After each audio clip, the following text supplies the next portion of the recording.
not shun you for what you are. Stay. I will tell you everything you have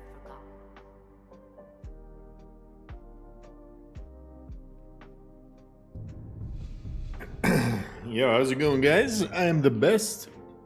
As I said, Chief Matt, the Relentless Zen video. Yeah, that was really cool. I agree.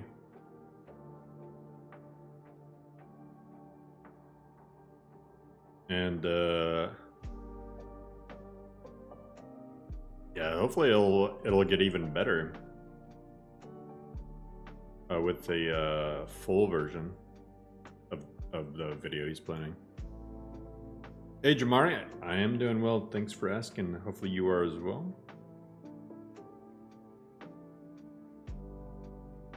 Now, before I get into... Yo, friends. Oh, what the heck?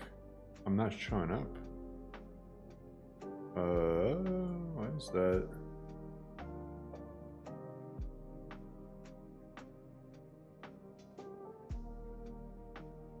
Activate.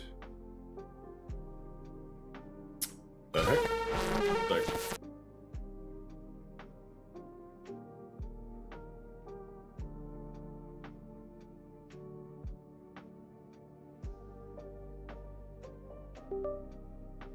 And maybe it's a turn it off, turn it on again situation.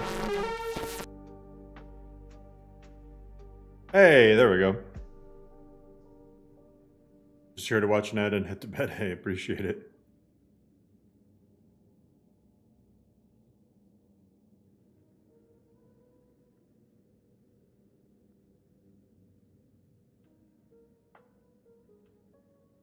Optimization, is he going to make it easier to run? Please have that. There's a performance profile already, Jared. Have you tried the performance profile? Because a 3070 with an i7 should be able to run it just fine. If you're expecting to run it on 4K with those specs, that's not going to be a thing. If you're expecting to never dip below 60 FPS, that's not going to be a thing. So first, I want to talk about DP changes in Nexus and how this is actually a really good thing. I think we're going to see a lot of improvement to the modding community as a result of these changes, assuming that they're actually enforced. So this is actually really cool. What's up, Grifflet? So basically, Nexus is saying that they want to put an end to DP farming because it's unfortunately caused a lot of low effort crap to be posted on Nexus. And I want to go over some of these changes because even with it, it drops terrible, even 1080 with the tweaks, the tweaks, any that I linked on Discord, you shouldn't be using. If you're talking about this one, this is only for the default profile. You shouldn't be using that in the performance profile.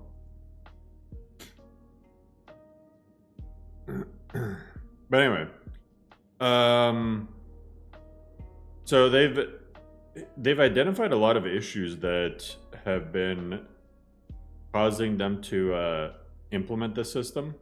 So for those of you that don't know, how DP works is when you get a download, you get a DP point, and unique downloads end up, so like, you know, an individual account downloading a mod, I think have a higher ratio than just overall downloads. But you get these DP points, and then you can end up redeeming them for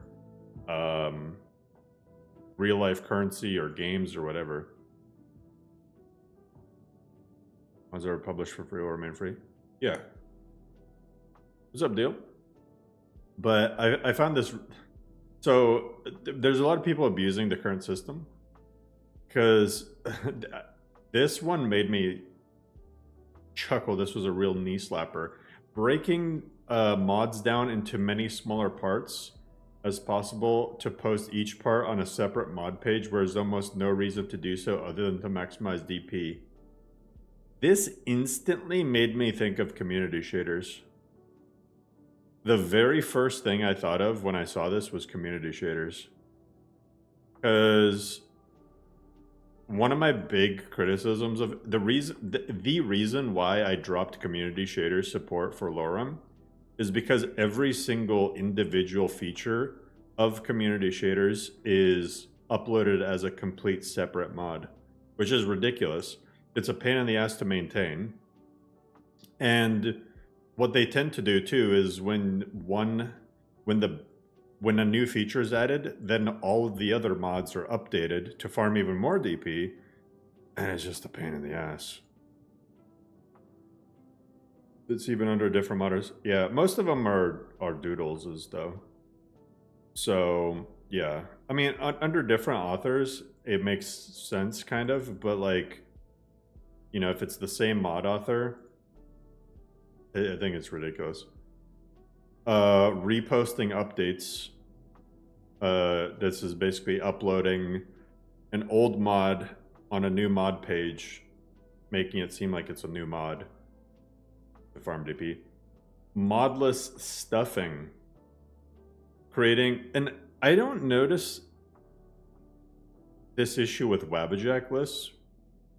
Like, I don't think I have noticed. It might exist for certain lists, I don't know. But this is basically creating a bunch of small little mods, tons of little patches, tons of this and that for a mod list or a collection. So one, I'm just gonna name drop. As much as I use a few of his mods, Ixion, the author of Constellations, is definitely guilty of this. So if you go to collections, right?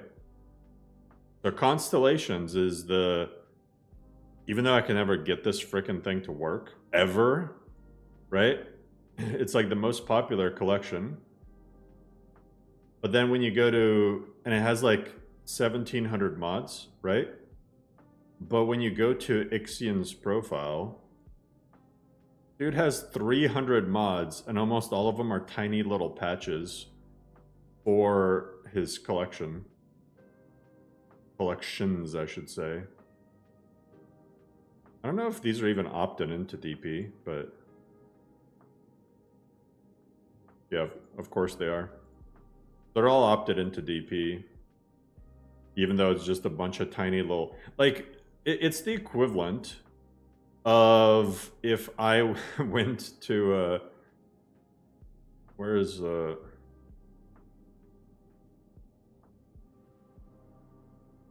here?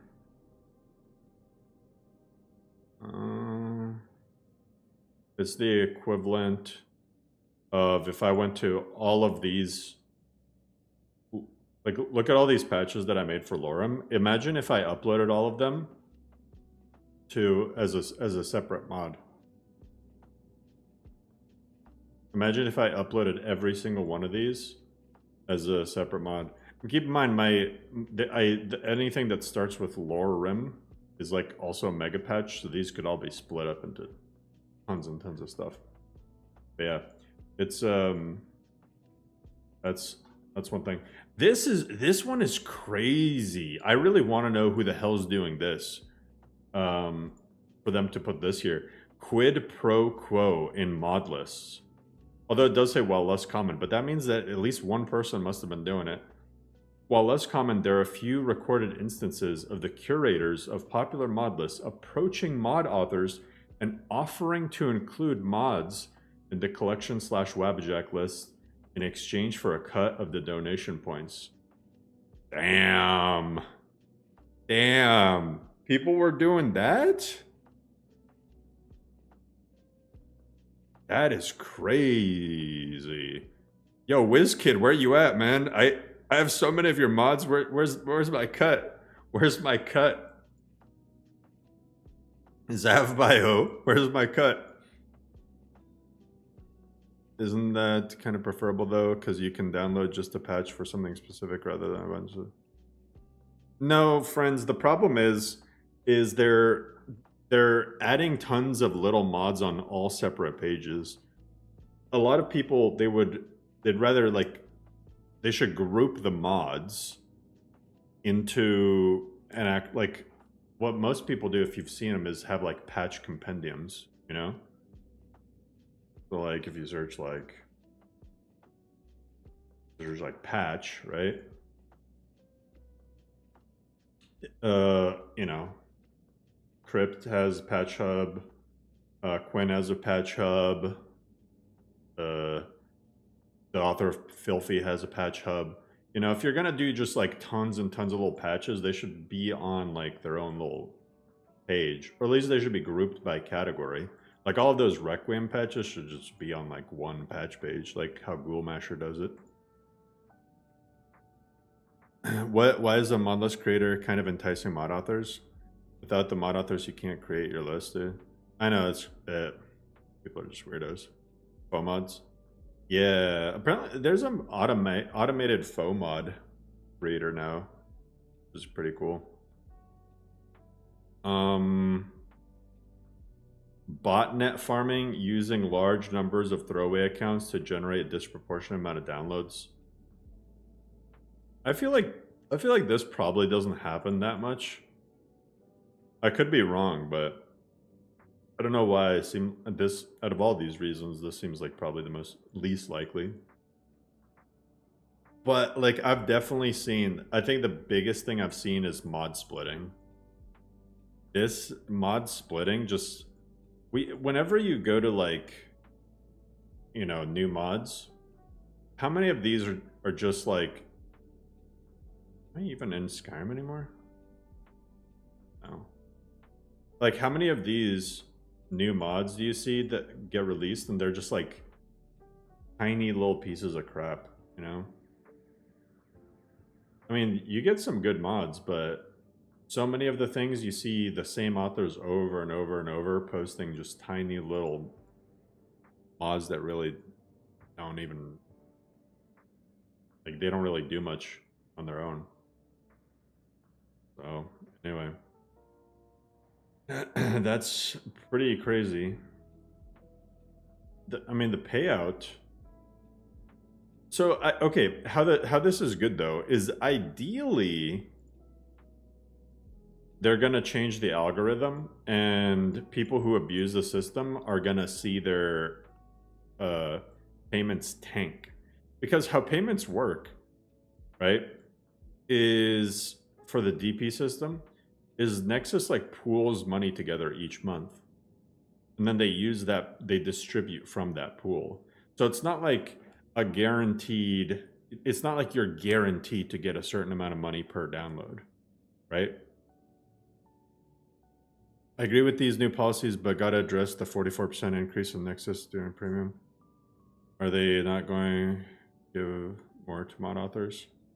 Well, ideally, I think that would be the hope. So, I mean, the premium thing kind of makes sense. You gave it 46, you're going to play LoreRim? Hell yeah. So the premium increase, though, kind of makes sense because the premium price has not increased in years and years and years, and it's actually wild that it hasn't increased yet. Not only that, it's easier than ever to get lifetime premium for free. All you need is a certain amount of unique downloads. And what's crazy is I got it from LoreRim. Like, it counts for stuff that you don't even opt into donation points. So LoreRim, from the you know, people downloading Body Slide, my Body Slide output, Dying to Lot output, stuff like that, I ended up getting free lifetime premium, and anyone can realistically do that. Upload race menu presets, this and that. So it's easier than ever to get lifetime premium. Can LoreRim run okay on a 3060? There's a lot of people that play on 3060s on 1080p. You were young when you first tasted human flesh, weren't you? A brother or sister had died. Yeah, Nexus is UK An based. accident, of course. Then the hunger set in. Curiosity. What's the harm in just one bite? Or as soon as I get It's into okay now. Mods Nexus, You raise the found a price. friend who understands you. You can let go of your guilt. Unique? You mean unique downloads? A lot of our kind block out the memory of their first meal. The shame is too much. I appreciate you just for kicks. Namira, the Lady of Decay, accepts you for what you are. She has a place for us where we can sate our appetites without judgment. It's inside Reachcliff Cave. But the dead have stirred from their slumber recently, and I was forced here. Meet me. I don't think the greed, like Nexus. One thing that people don't, I think, know is Nexus doesn't really make much profit, if any. Like, they really don't. So, pretty much all the money that Nexus makes is just there to run the servers and to pay mod authors.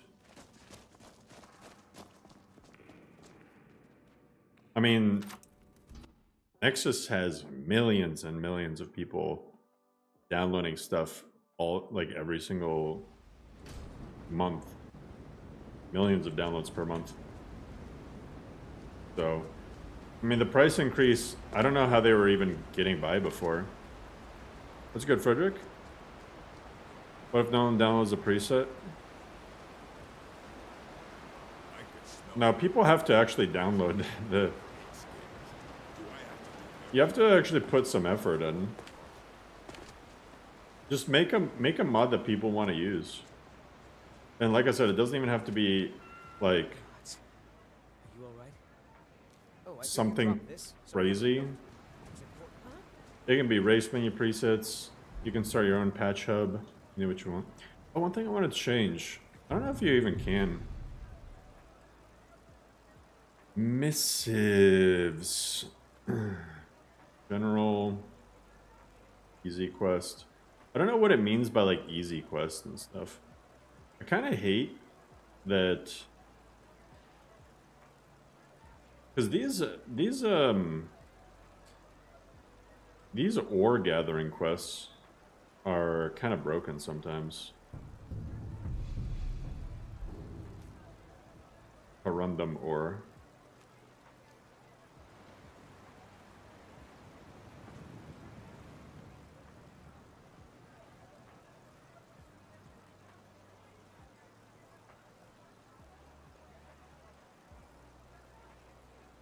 Let's see if it add item 5 days.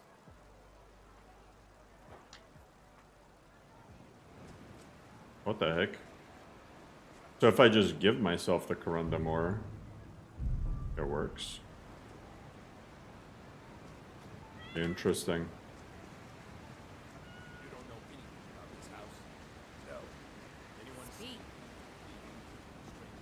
So from my €5, what goes to Nexus and what goes to the author of the mod?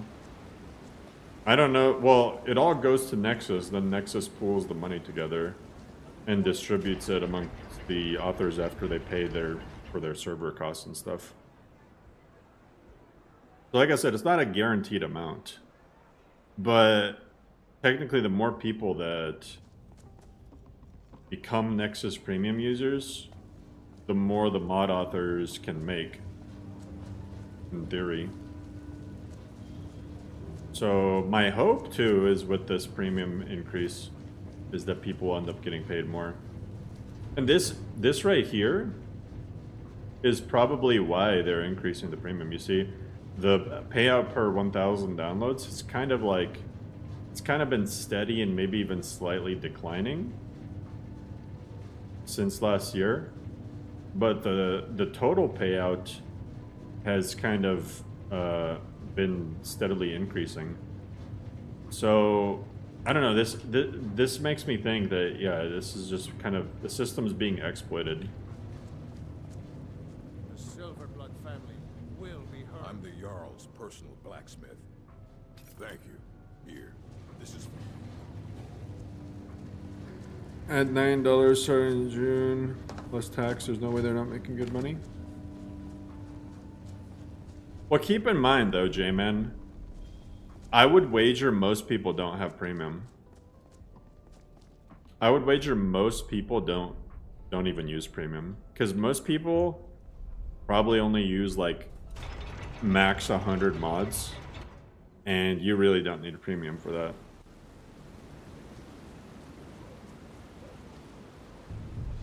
Like, I didn't get Nexus Premium until I started down, like, you know, having my mod count reach to multiple hundreds.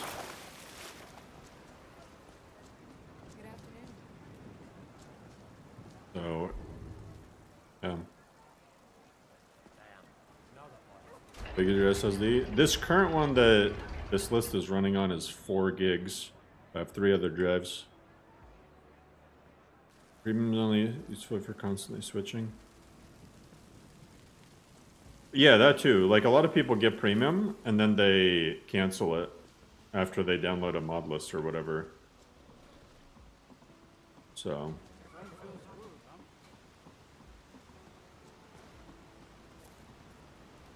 I mean, the, I don't know if I can even, will it say site news? Changes to billing. Free premium for mod authors. So look, 30,000 unique downloads is lifetime premium.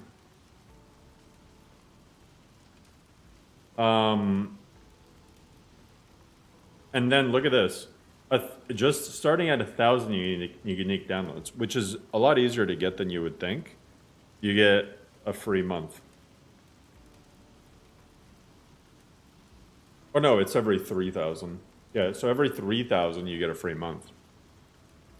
That's very, very easy to achieve.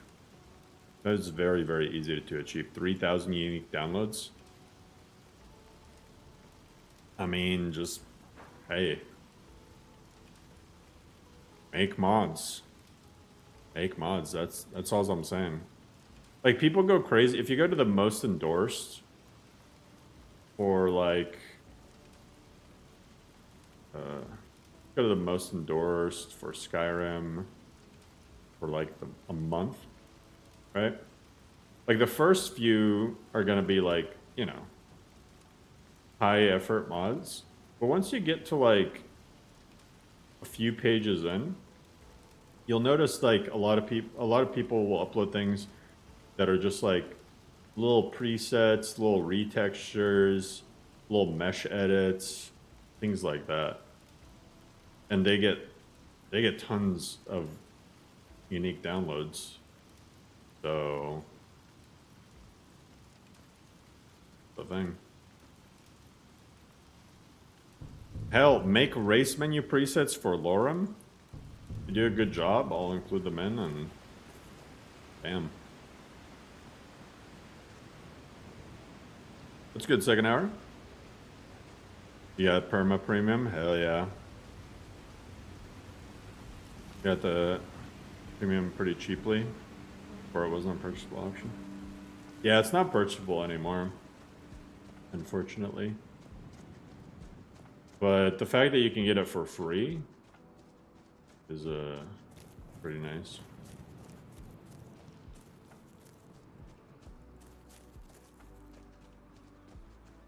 $40K total. So they stack.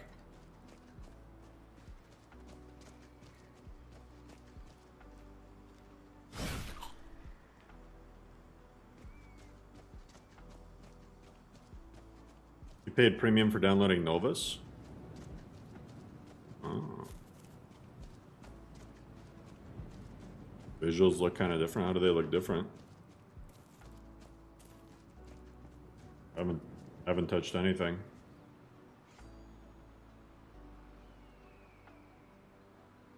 At least not in this area.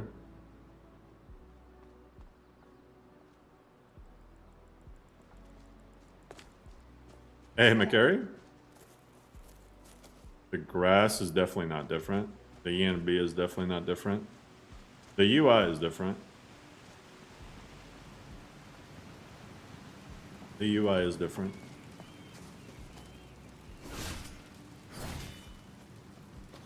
But yeah, I haven't changed the grass or the E and B at all.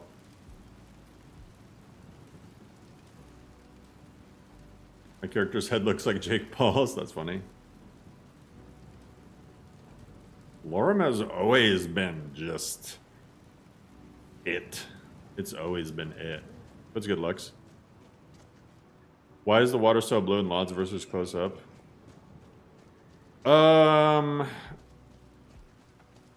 Well, it's not even that it's blue per se in the LODs. It's blue depending on the camera angle. And like, look at that. If I look at it straight up, it's just Skyrim is weird when it comes to reflections, you know? So when you're up close, or even just looking at it from further away, but you stay low to the water, then you can see more of the reflections of the trees and stuff. Whereas when you're looking at it straight from bird's eye view, you basically just see the sky, so it turns really blue. You tried to download and didn't work. Any tips? Well, I can't really help if I don't know what didn't download. Hey, Omar. Planning to add before release on 1.6? I'm gonna tinker some more with animations. Probably add a few new quest things. Some new little world expansions. Minor world expansions here and there.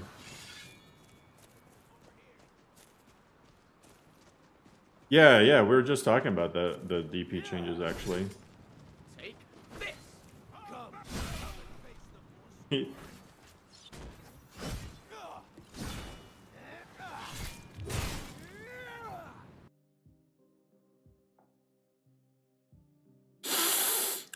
What the heck? Alright. I'm starting to think that Poise tweak is not a great idea. Because it's been giving me nothing but issues. I bet that I see Poise in here. Yeah.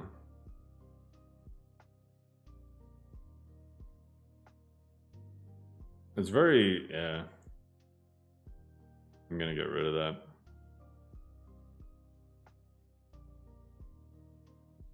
Once you see a crash when like yeah, Maxu Poise revise. Nobody's really been saying anything about issues though.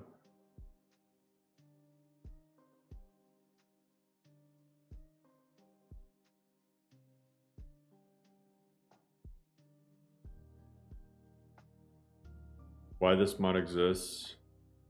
Position from high to low, I know it's been bucks. Bring a prolonged high. I think maybe I need to just lower the amounts or something. I don't know.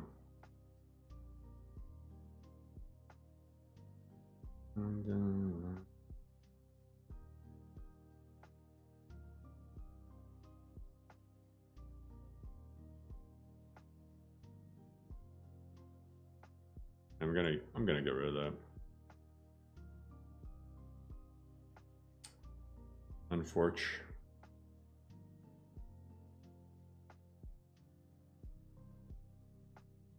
And then I want to compare this to this.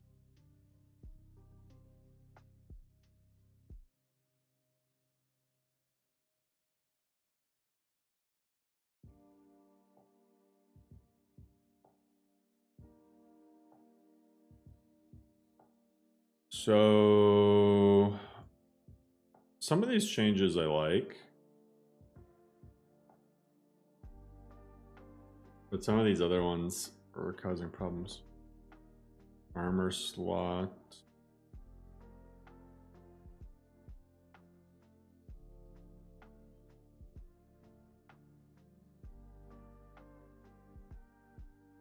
Wait, is this from the Maxu edition? Now I'm like...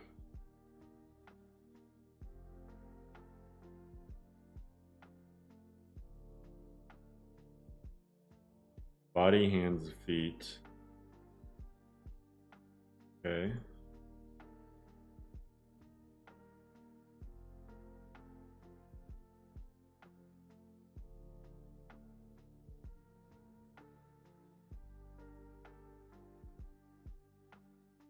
Next to Poise. Okay. Poise regen delay. Small.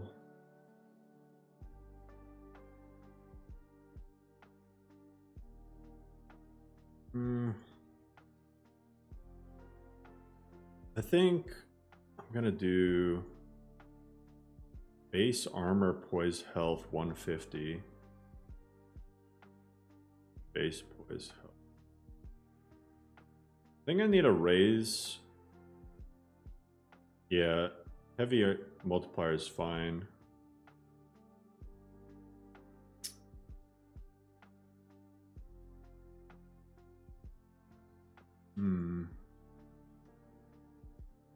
And then I need to lower this.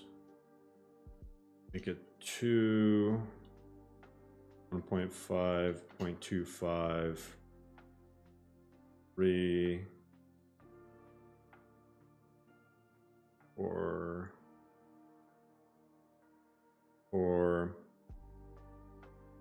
This needs to be like 0.0. It's like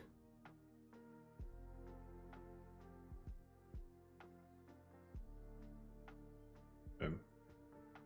Let me try that. I need to rerun Nemesis.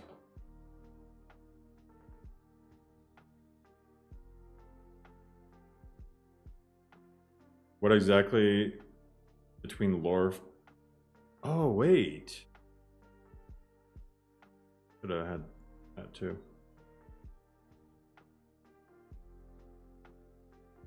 The difference between lore friendly and lore accurate? I don't think there's much of a difference. Because if there is a huge difference, then lore friendly doesn't really mean much. I think lore friendly just gets kind of tossed around a lot.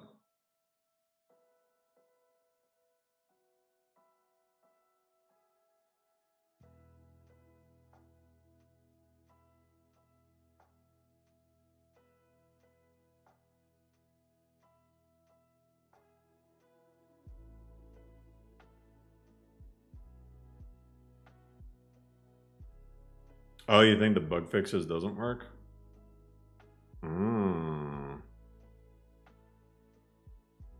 Interesting. Well, I guess we're about to find out.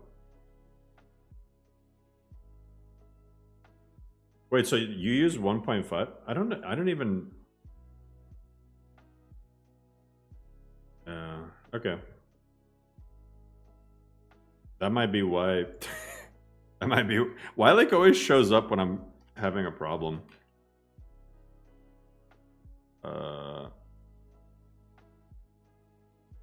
One thing I've noticed is the bug fixes doesn't really seem to do a whole lot. I didn't notice a huge change.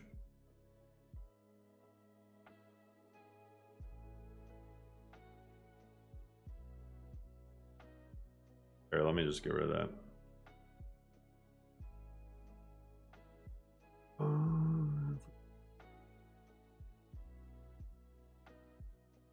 That too.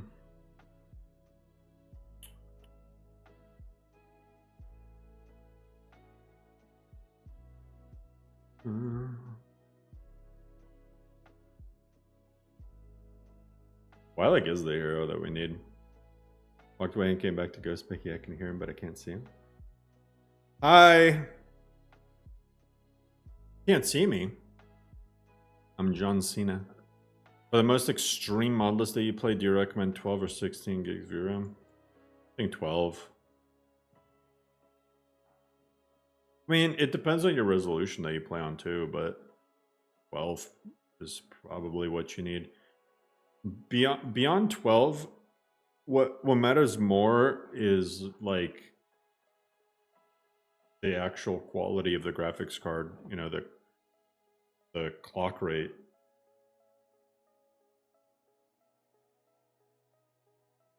like I've noticed that about like 10 gigs VRAM is the sweet spot between where heavy lists are functioning and not, you know?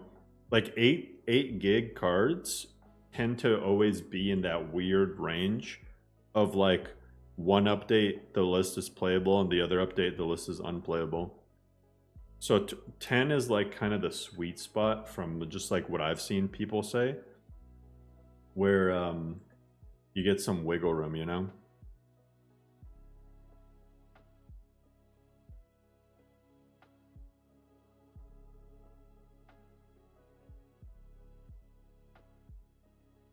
Get rid of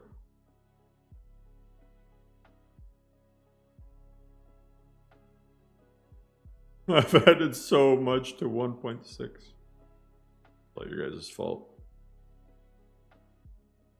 Where it is, whatever.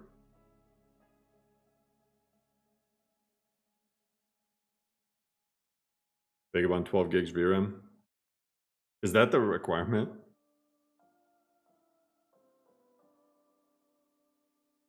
I consider Bellathor's sister lore friendly and Mirax sells bread and Whiterun not lore friendly.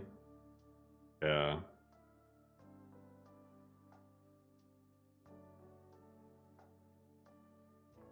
You have 11 gigs and play on 1080. Yeah, I mean, resolution plays a lot into it. Bigger install size than Revenant. I think it'll be lower.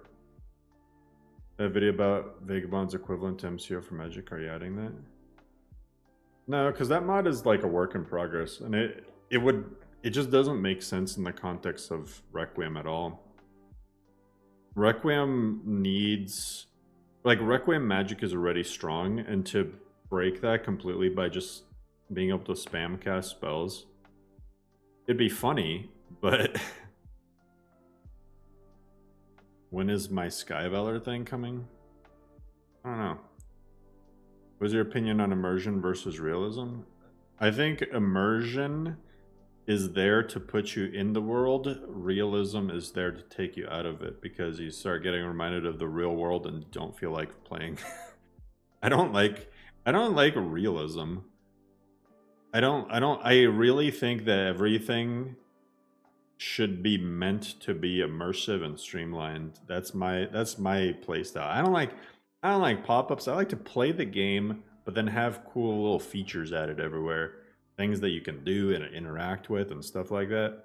I'm not there to, you know, realistically scroll through a menu for stuff. Into Breeze Home mod for realism? Hell yeah. Sky realism would be like, you go to the Bard's College, and then they make you take out a loan, and then you're in debt for the rest of your playthrough. That's like, at least the US version of realism. Yeah, paying taxes. Exactly. I appreciate you, Anna. Have a good workout.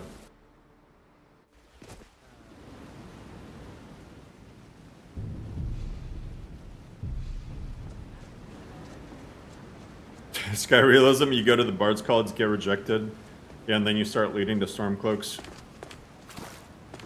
Excuse me. And say that all along is the Dunmer that were the issue.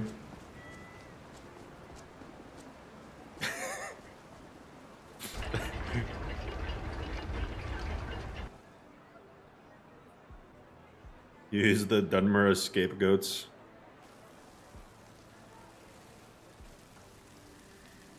What do you think tuition is at the Bard's College? And it's like the Ivy League. The Ivy League guild. Whereas the Companions is like,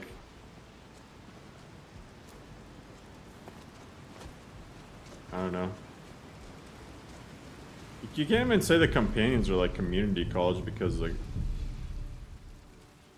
Companions make you go out and do stuff. We talked about that in my world history. We posted a certain dude's shitty art. Yeah, companions is the frat house. They have a bunch of hazing rituals. I mentioned not liking the fire ignites arrow mods, so I'm just fishing for other perspectives that can make their future mods better. I just think the fire arrows, it's cool, but I don't see it as... Okay, you know what would be cool? Here is how to make the fire arrows mod really dope. You want to know how to make it really dope?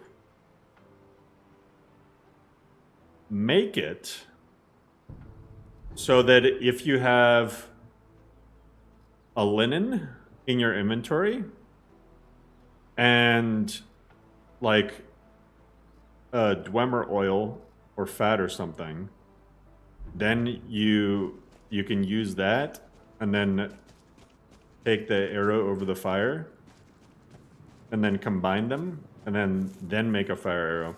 I think there has to be a little bit more investment than just running up to it and making your arrow hot.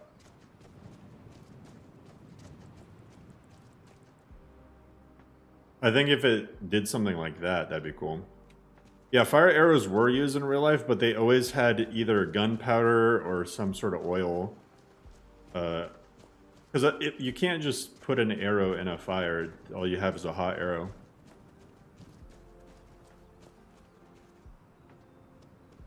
The original version of the mod required both linen and dwarven oil. See, when I looked at it, it didn't require anything.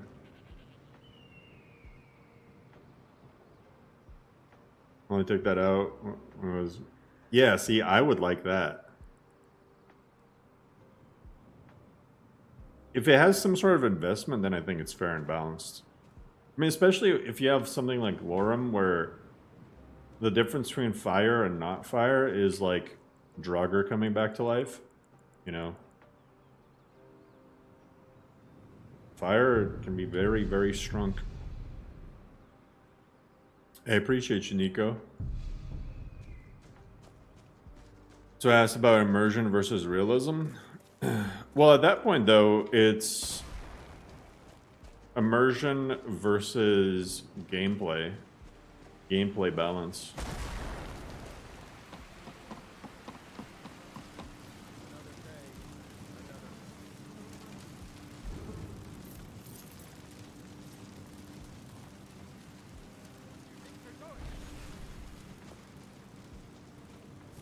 What the heck is going on here?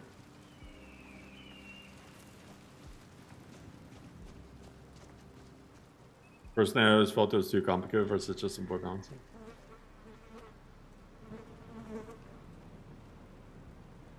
Yeah.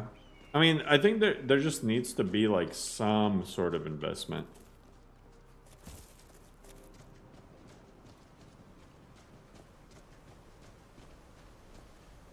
What it could be, right, is this. Cause like linen and oil, right? You like what you should here. This is what, like in my mind, what would make it balanced and cool, and not tedious, is you take like a linen, and you take linen and oil, or linen and troll fat, and you can use those to craft like an arrow wrap, but you get like 20 of them because you know the pieces of linen in Skyrim are just gigantic pieces of linen, right? So you would think realistically you should be able to get like 20 arrows out of it, and then you only need one of those in order to light the arrow. So I think that would be cool. Like, and then it just takes it out of one of them out of your inventory when you go to light up the arrow. And if you don't have any, it doesn't light the arrow. I think that'd be cool. Look up torch arrows and bolts. I don't feel like looking things up.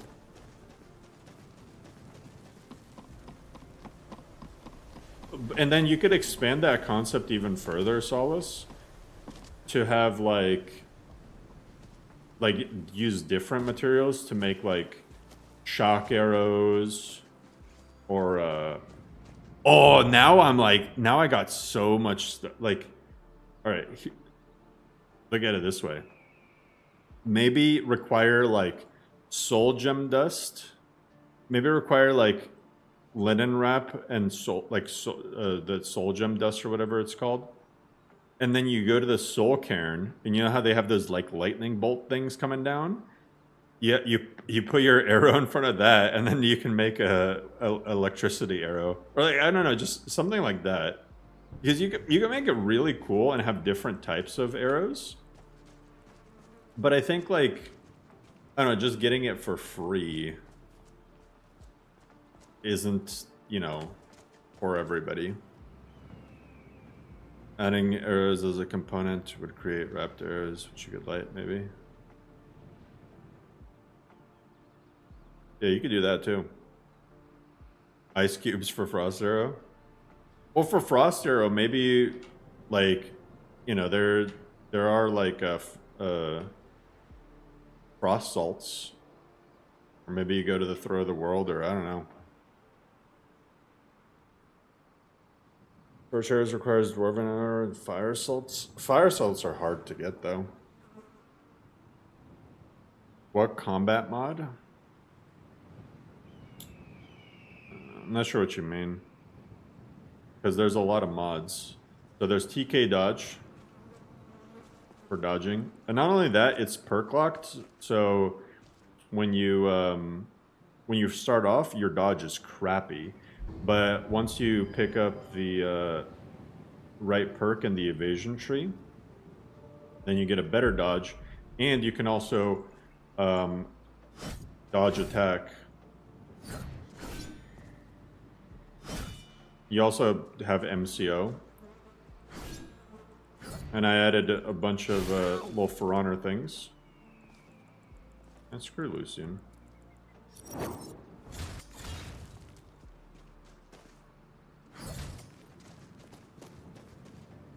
Get Shiogora to put the Wabajack enchantment on yours. Yeah, you could do. Yeah, you could ask your homie Shiogora.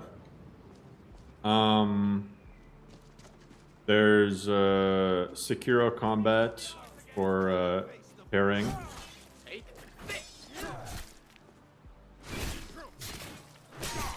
There's a Poise. There's, as you block hits, you can even dynamically get pushed back.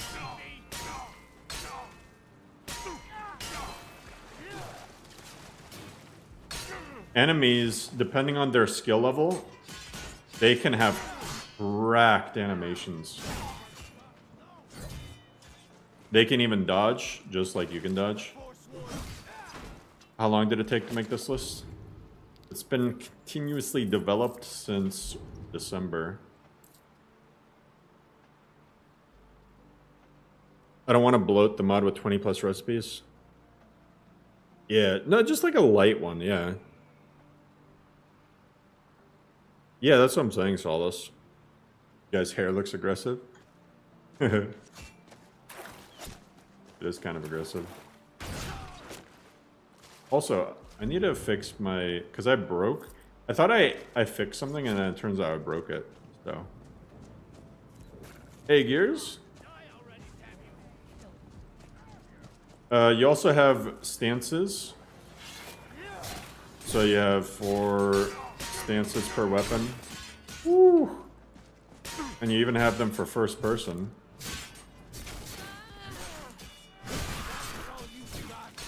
Leave me alone.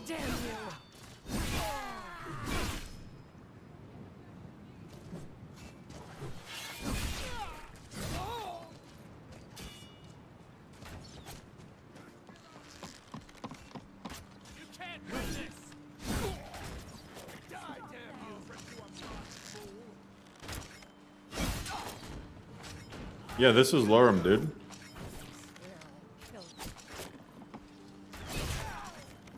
Happens to me all the time. Yeah, well, I was in the middle of Yeah, I wanna lower that even more. That is. Freaking arrow poise is rough. Poise health settings. I think the base health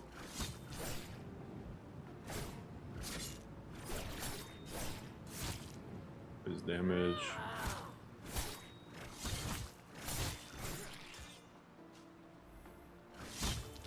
I think I'll do like 150 for both of those.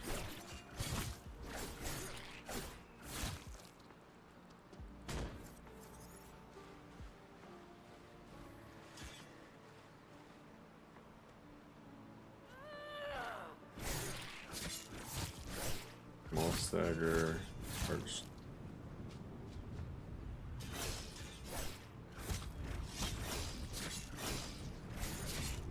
I want to tweak some of this. Right. Weapon type multiplier.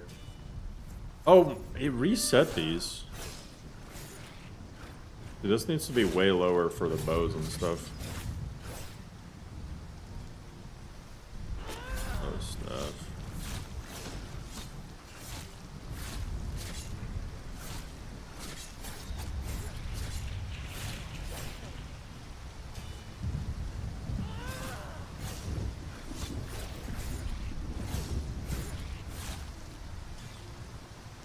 Try this.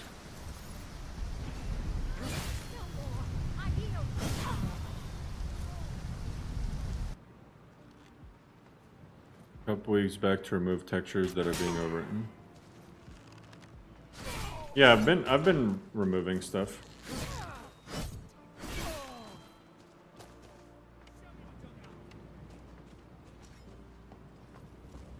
Realize I have free Nexus Premium for a simple HDD conversion. Oh hell yeah! Yeah, LoreRim is Requiem.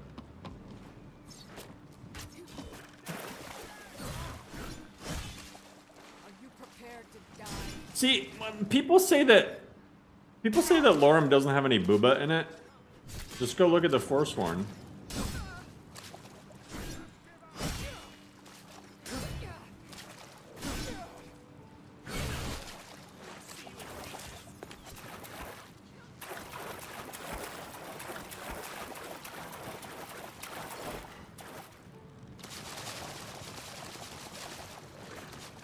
Forsworn are definitely boobified.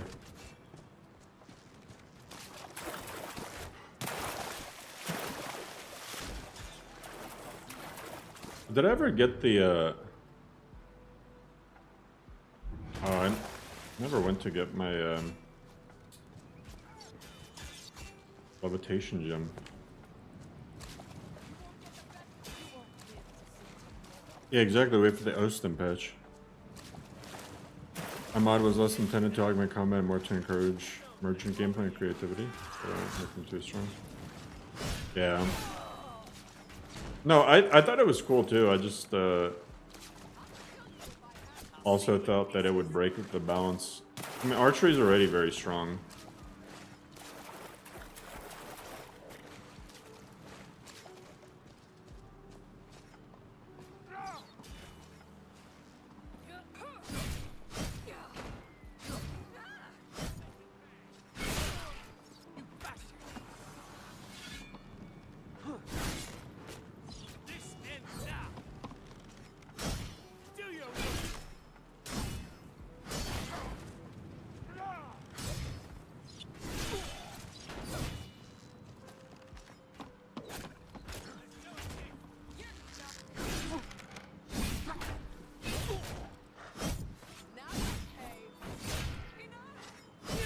Get out of here.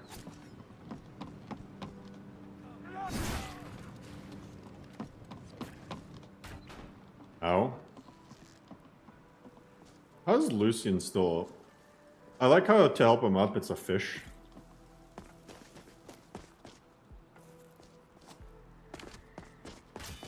Not impressed. First you, then all of the reach.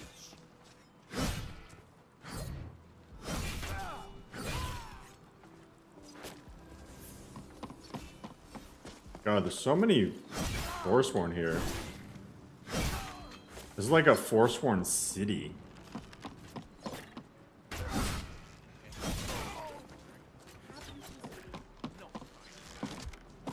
And they all have names now. I mean, they've had names, but now they're always going to be visible. The way I had it set up before, it wasn't as visible. So now, the people who were kind enough to donate on coffee should end up seeing little Easter egg names related to their usernames.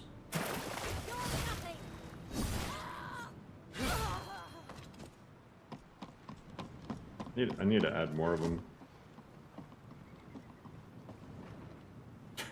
He's just swimming. Oh, is it a bottle pouring icon? I thought it was a fish.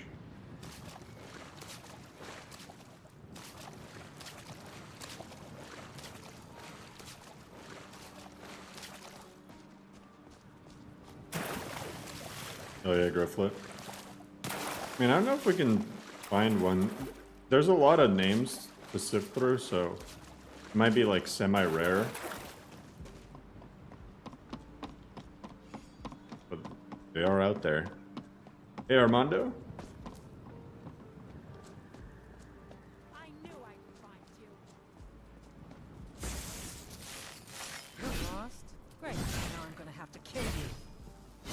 Victory is yours. She had a wand. What are you coughing at? All right. So I also changed the level curve quite a bit. So how I have it set up now, and I guarantee you people are gonna complain, but hey, if they complain, this MCM is here. I made it so the base required XP is 100, but then the it increases by 20 per level up. This might still end up being too easy. I might do 30 per level up. That means at level 10, you would need 400 XP to level. Which takes quite some time. I don't know. We'll see how it goes. How'd you know I was coughing? A random fire there. These Forsworn really should be more careful about where they put their fires. Why is this even here? I guess this is the intended thing, Rin's Artspire. I feel like this should be in like a brazier or something. It looks like it's kind of... I think it's supposed to be one of these campfires. No, it's not. I don't know what the deal with that one is. Forsworn aren't taking care of their shit. Oh! I added a fat Skyrim. Now it is kind of buggy, but let me show you guys. I mean, it's like, it's cool because you're like, we're going to Morrowind right now. But it does have, like, people are gonna, I already know, people are gonna be like, oh, it's not this or that. Listen, I can't fix unfinished mods. But I wanted to add it just because it adds like a new level of kind of transitioning between the world spaces. So this is normally the border. This is normally how far you can go for Skyrim, right? Well, look, Fat Skyrim adds a bunch of additional area with some new world space, like stuff that goes even further. See, like, you start seeing the little mushroom things. Right now, I'm technically in northern Morrowind. I'm not even in Skyrim. So So like it has like a little new village. They're willing to edit, so something shows dedication. Hey, hell yeah. I mean, it's not finished. It's really just there to and it's still being developed, right? But hey, it gives you something little to explore. Some of the stuff that I saw is like planned for the future looks really sick. Some of this stuff, oh man. When this mod, okay, so I didn't really know a whole lot about Fat Skyrim until I added this, right? But now that I know more about what the future plans are, I am really hyped. Because you know what they're adding? You know what they're adding? Guys.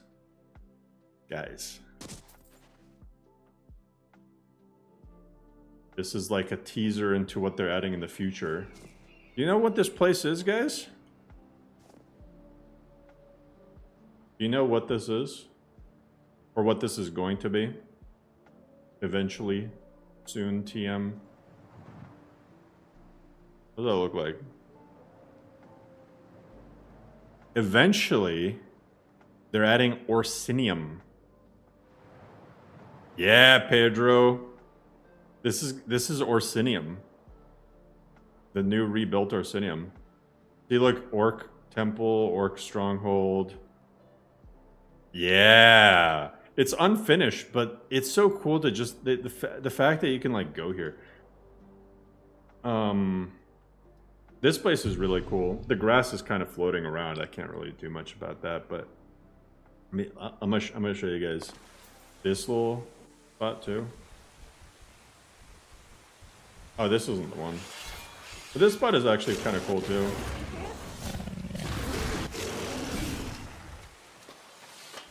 At least you know always needs help. Get out of here. Little grove. Oh yeah, this is actually the spot. Further down here. I mean, you can never go wrong with the rift. But man, this... At the very least, the usage you can get out of it is taking some really nice screenshots. I mean, this is one of the coolest looking Riften areas that I've seen. Fits with the lore, the newer Orsinium was built closer to Skyrim's borders. Yeah, it's built between Skyrim and Hammerfell.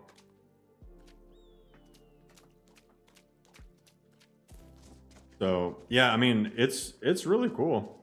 And the eventual plan is to add more... Well, you see, like, there's some landscape issues and stuff like that. But the eventual plan, from what I know from the mod authors page, is to start adding, like, you know, unique NPCs, quest lines, and everything like that. So it's more than just an empty void.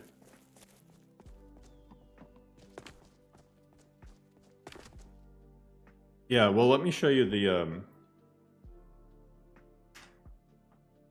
So, Fat Skyrim, right? So here you can see what is all added. So this is the area with like Orsinium and stuff. This is where we just were, and that's where we originally were. And then this is like Beyond Skyrim Bruma. You include that. So yeah, I mean the map. You know what I would really like though is once this gets finished, like imagine they could add all of this. It'd be cool to also get like some new paper maps to reflect the new areas. You know, I think that'd be really cool. But I don't even know what this is. But like Beyond Skyrim, but tighter in scope. Kind of, yeah. This is from... Oh, this is from Tools of Kagernak. Interesting.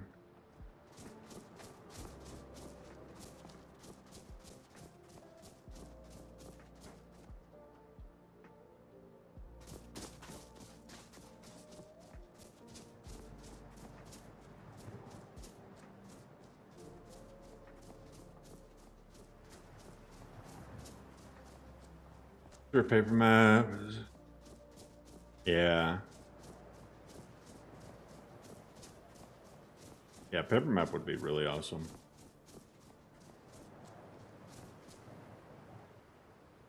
Is that from Ancient Lands? This area is really cool.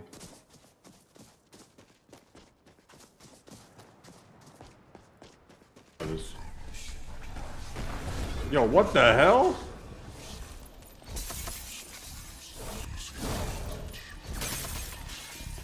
I didn't sign up for this.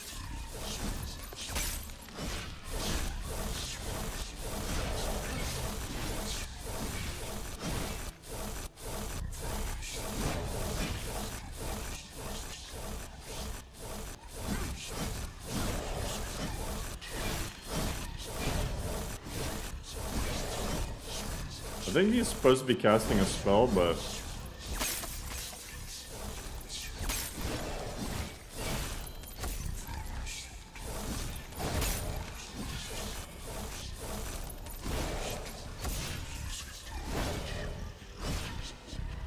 imagine this without God mode.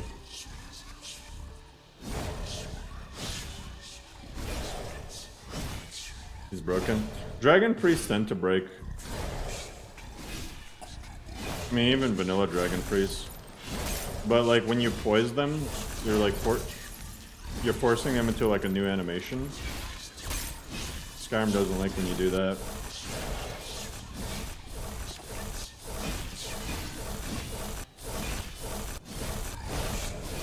Oh my god.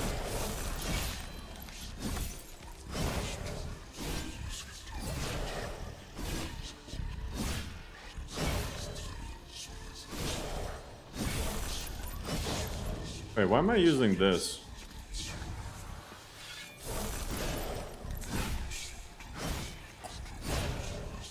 He has so much health regen. Keep in mind, he has a shell ability, so...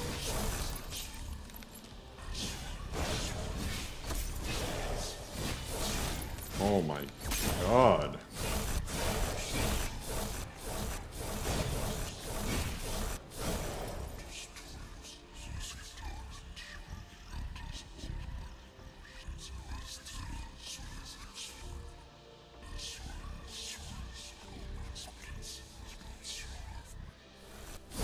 No way!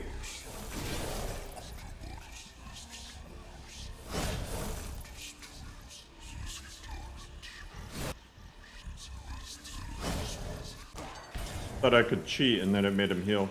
Hey, beat him in the one shot. Brenda's Distraction Ember.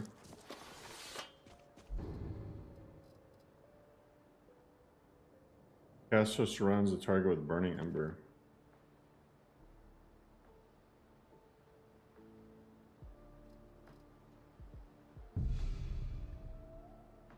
Oh, that's the frickin'... Wait.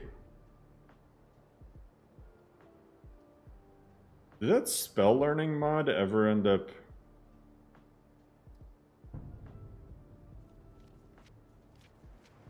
Can you change that so it's only spells that you know?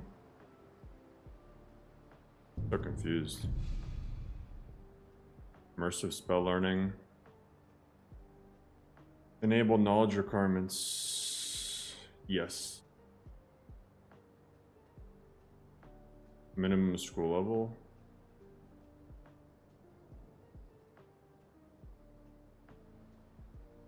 Oh wait, no. That's not what I want. I want spell crafting. Okay, I really don't like the MCM menu for this UI mod because it removes the search function. I'm gonna get rid of that too. Spellcrafting too. Spellcrafting consumes spell tomes.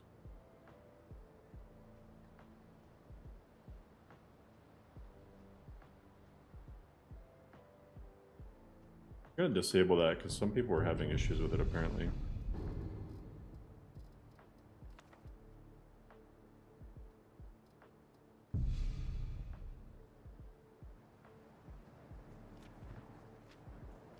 Remember that time Jory's sister became immune to death?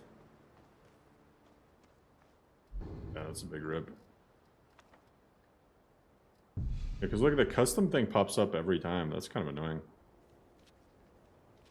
Are the sparks effect to be able to be disabled? No.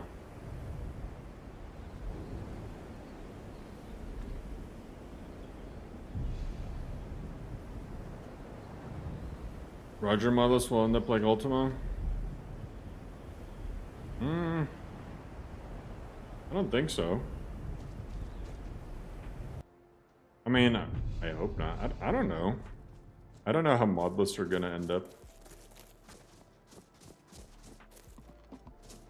I think... Okay, you know what mistake I think was made, right? I think it's really tough, unless you're like very, very skilled and like know what you're doing, right? Like somebody like Wylick could put it off. Speaking of Wylick, there he is. But like to just release a mod list with tons and tons of mods and features and quests and stuff already in it as the very first version that hasn't been really extensively playtested. Like, you really need users to test stuff, report stuff for you. And then, ideally, your development cycle should probably be, otherwise you're going to get overwhelmed with stuff, is just start updating. Like, there should have been an Ultima hotfix within, like, the first day. Like, the first day, there should have been Ultima 1.0.1. Second day, 1.0.2. You know? Just keep fixing things. Having people test it, fix stuff, patch stuff. Like, that, it could have been just handled differently. I don't know. But yeah, my plan is I want to make LoreRim 1.6. Hopefully, I decided I'm not really gonna. I don't feel like changing the grass mods and stuff in LoreRim. I think they work as is. And I mean, look at that. Look at that. You can't go wrong with that. There's acorns.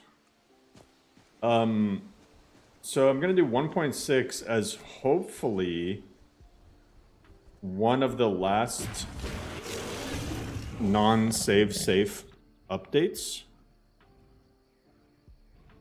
All right, see you later, second hour. 1.6 will hopefully be one of the last non-save safe updates. And that doesn't mean I won't stop adding stuff. It just means I'm not going to be hopefully removing stuff that doesn't break the game and this and that. At least for like for a long while, right? I'll update mods if they need updating. Add stuff that needs to be added, remove stuff, patch stuff that needs to be removed or patched. But then I want to work on my other future projects. So, Ultima Reeked of Inexperience. Yeah, I mean, I don't know. Hey, Chef. Mountain texture. This is Vannerheim. These are the Vannerheim mountains. I really like them a lot. I think they work really well.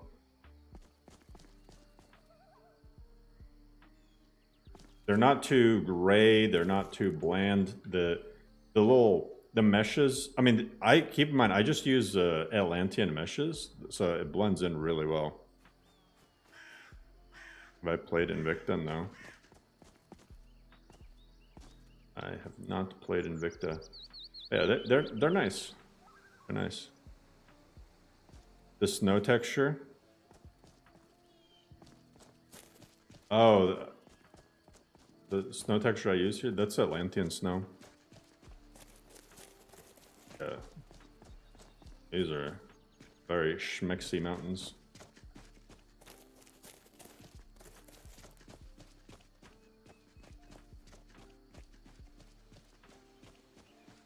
Hey, what's the fastest cake in the world? Scone! Get it? Because it's gone? Oh, I cracked myself up.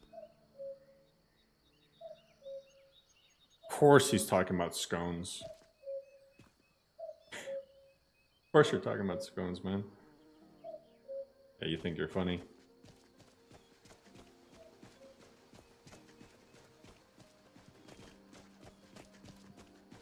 But yeah. Oh, Wylick and Chef, what do you guys think about the new DP policy that's coming out? I like it. Oh, I should have raised. Should have raised snack.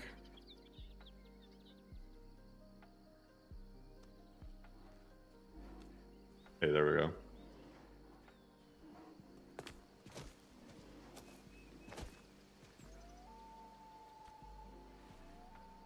I think the fact that this exists too. These are the things I like. You guys want to talk about immersion? These are the things that I like.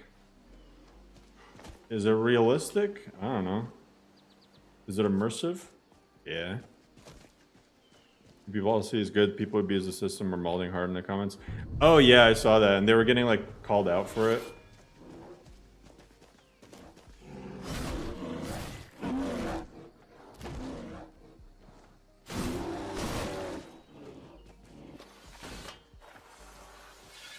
I don't know about you, Wylick, but I instantly thought of community shaders when I saw the policy. I thought of community shaders and all of Ixion's tiny little patches that are included in constellations.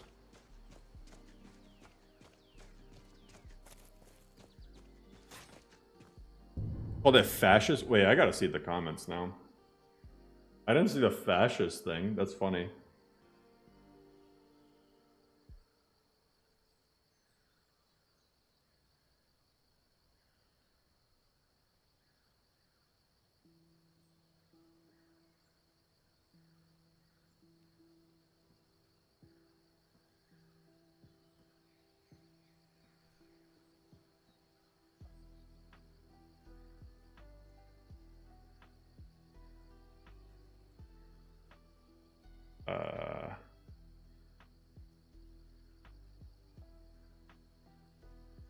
Which page? This is kind of crazy.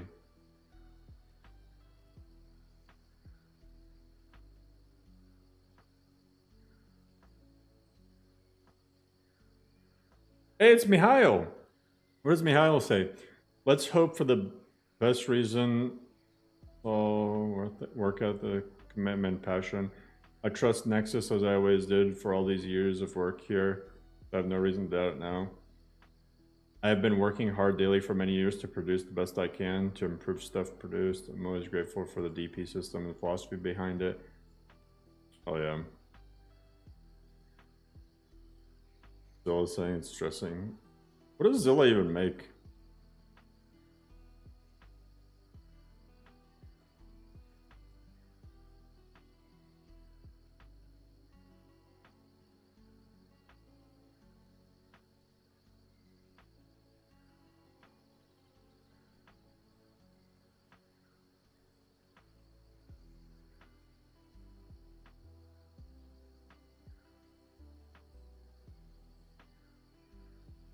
This is AI upscaled crap?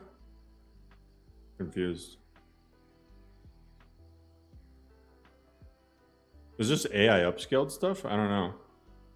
Is it AI upscaled? I knew instantly when I saw it.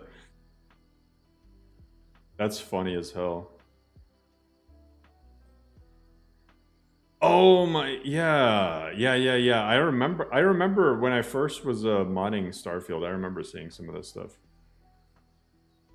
Optimized and upscaled, optimized and upscaled, upscaled texture series, optimized, very optimized textures.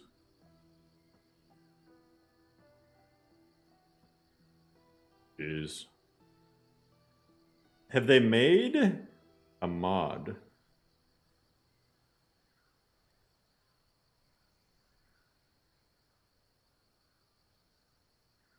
I don't get it. So this is like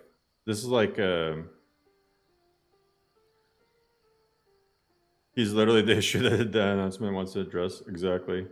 This is like Zav Bio at home.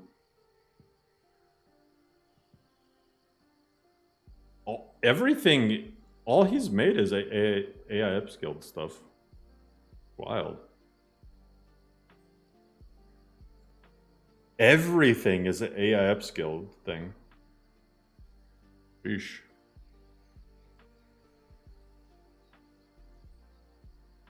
I mean, when it comes down to it, it's like people who make good mods should get rewarded for their effort. I want to see his original comment.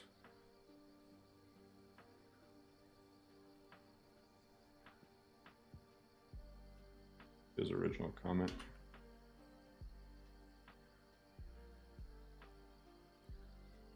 A Zalandro.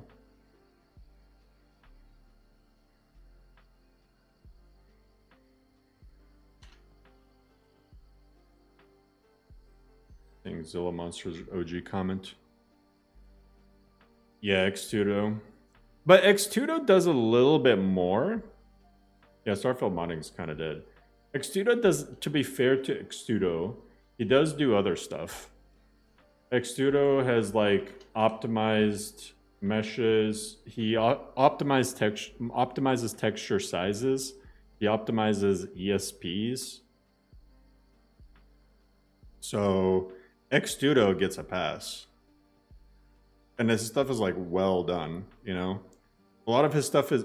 Xtudo is like the custodian of Nexus. He's there cleaning up mods. Oh, wait. Here we go. Oh, Helgari is here. Wait, oh, okay. I gotta... Wait. I gotta see... Wait. Oh, no, this is... Wait. That's not his original. What is this saying? While I can understand the decision to hide the algorithm so it's not absurd, this is not a good change. Transparency is key, and I'm very surprised at this change. Okay, I can get behind that. Transparency is important. Mod splitting and breaking down mods. How will the above be moderated? Let's take a retexture mod for a game split into 30 parts. What will happen here? They can't all be included in one page for size reasons. I mean, I think it's kind of obvious when people are DP farming versus not. Optimized texture size is just running through cow. Yeah, I mean, but it takes a little bit of effort, you know. Yeah, Xtudo really can't consolidate mods. The only ones, like, because you can't, until like a faux mod option comes out, until somehow they can figure out faux mod for texture and meshes, that wouldn't be a possibility. But I mean, hopefully that's what the algorithm fixes, though, is like, I think what they're trying to achieve with the algorithm change is not that like people can't do it. It's just if people try to split up mods into like a million little parts, they'll just end up getting like diminishing returns, right? So I think it's just kind of like, it's like a change weighted towards big, popular, and well done mods getting a bigger piece of the pie, which I think is how it should be, you know.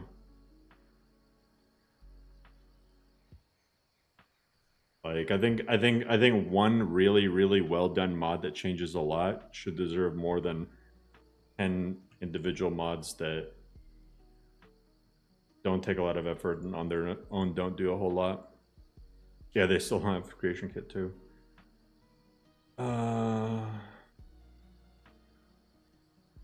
Mods list stuffing. I'm no mod author, but what I do is create great mod collections. The goal has always been to make it easier for new user. I never care about DP, but what started out to be a hobby is now a full-time job, and there are many of us curators that see it like this.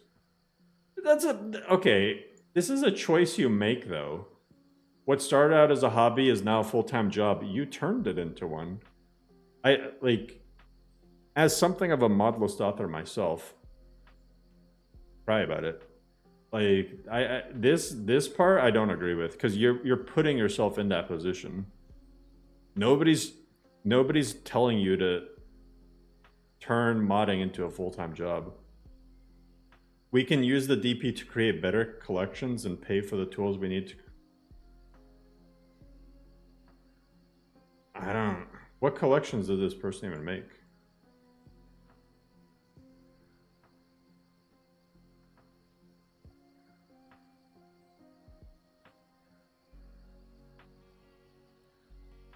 Oh, it's one of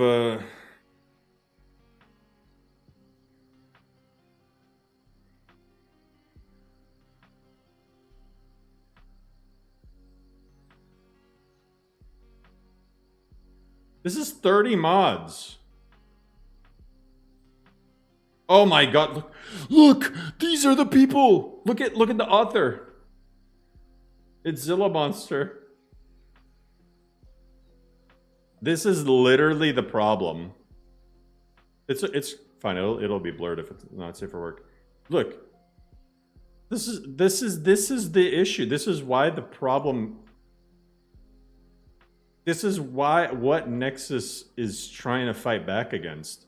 You get your homies to make a bunch of texture mods, and then you make collections out of them and just farm frickin' DP like crazy. Trying to make modding a full-time job is like trying to do art commissions as a full-time job. I know it's crazy, like...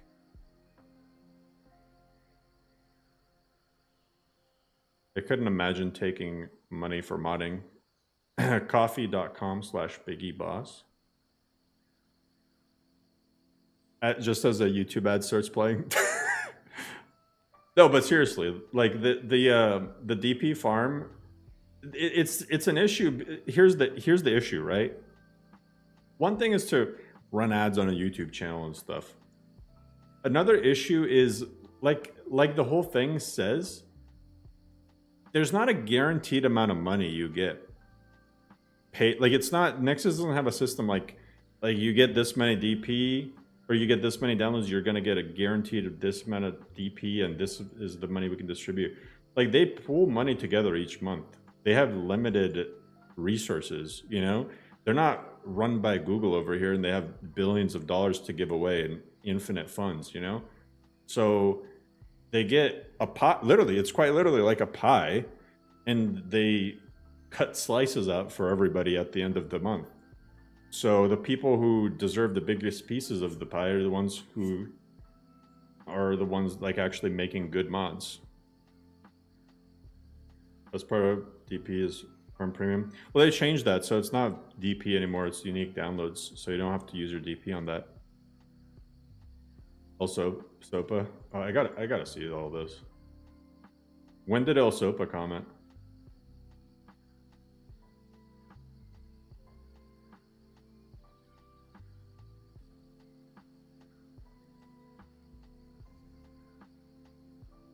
Damn, wait, what the hell? Damn, they're fighting. Zelandro is literally talking shit. This person. Oh my god. People are... You underestimate the time it takes to maintain a supporter collection? I must say this, guys. Vortex collections suck ass, and they are zero effort to maintain. You literally get a notification on your Vortex app for when a mod needs to be updated or can be updated. I mean, especially if your collections. This is a collection with 6 mods in it. This is a collection of 6. This is 6 mods.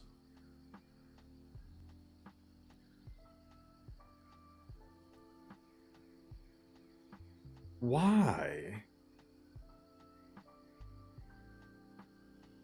I mean, this one, okay. This one is like actually like, all right, I get this.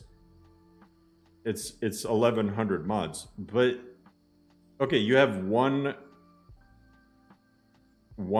impressive size collection,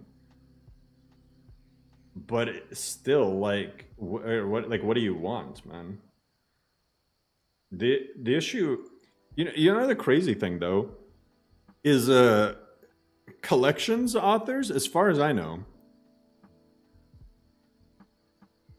In one comments, Launder literally did the math on how much money Zilla Monster exploited with his BS. That's funny.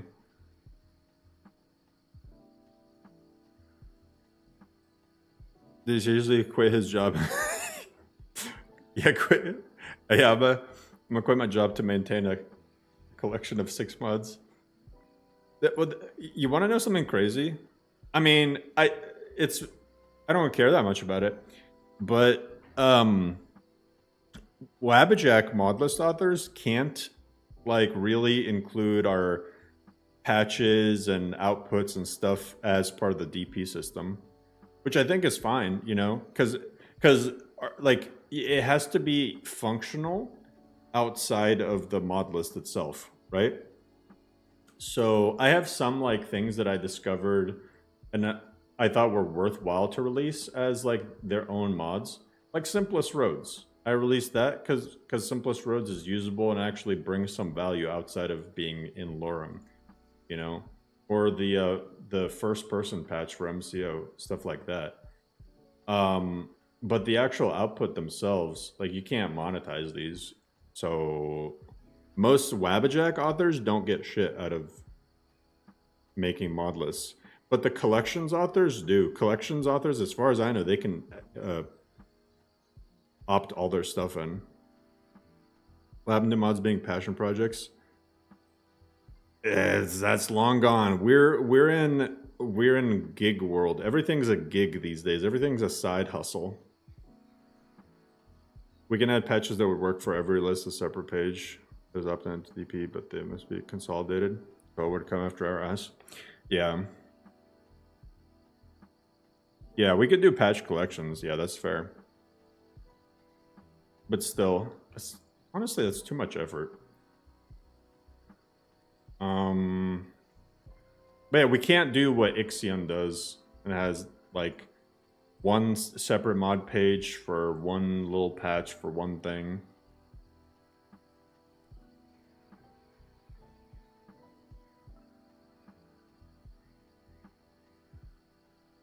Dang, El Sopa saying lazy authors wrecked. J. Jerem, can't wait to count out your own DP farmer. Damn, this is the spiciest drama of the frickin' year. This is we need to start seeing rap battles, diss tracks.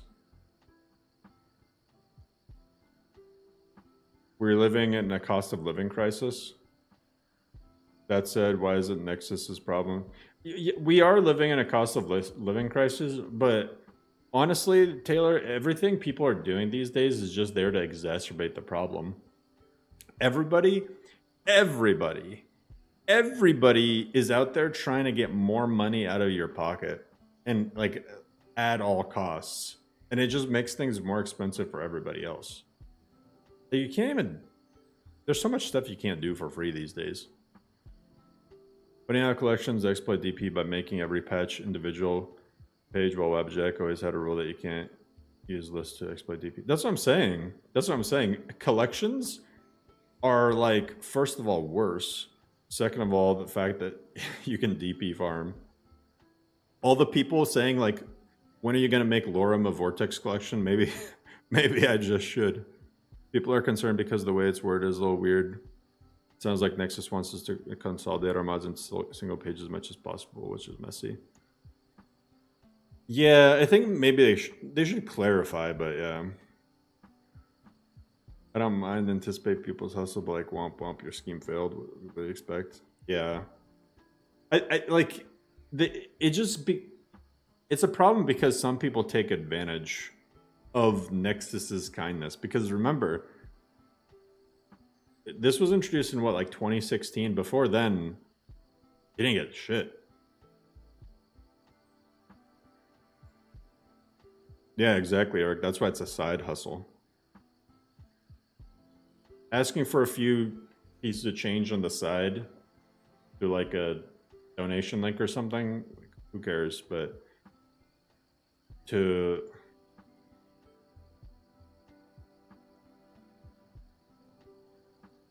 exploit it, to exploit people.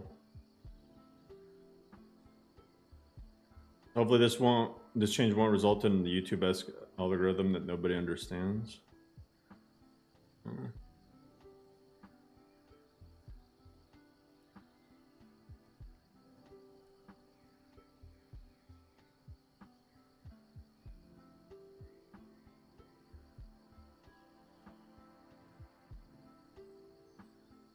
The end is coming for one-click upscalers / optimizers and all that lazy zero effort slop. Bam.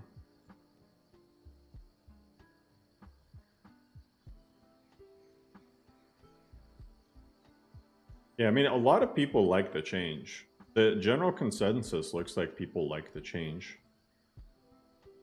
Honestly, one of the big reasons, like, besides Creation Kit 2 not coming out, and Starfield sucking, another reason why I quit Starfield modding is because, like, it ended up being, let me go to Starfield. It ended up being so boring to just go in to look at the new mods. There's only 3 new Starfield mods today. Let me go to, like, most endorsed of, like, 30 days. And then let me sort by date published. Might not see it so much now, but like, damn, only 7 pages of mods within 30 days. That's crazy. But yeah, I got boring. It got boring to like sift through a bunch of upscaled things or like people just posting hentai on their guns. That was literally so many of the mods. Is people literally taking a gun and adding hentai decals to it. And I'm just like, where's the mods? Looks like Cyberpunk's mod page for the first few months. Yeah, but the difference is Starfield, even without Creation Kit too, it's technically like a more moddable game. So I don't think the pace is going to pick up that much as like I don't remember any other Bethesda game slowing down modding this much, waiting for a Creation Kit. This is slow. You can technically make mods through like Xedit and stuff. People just don't want to.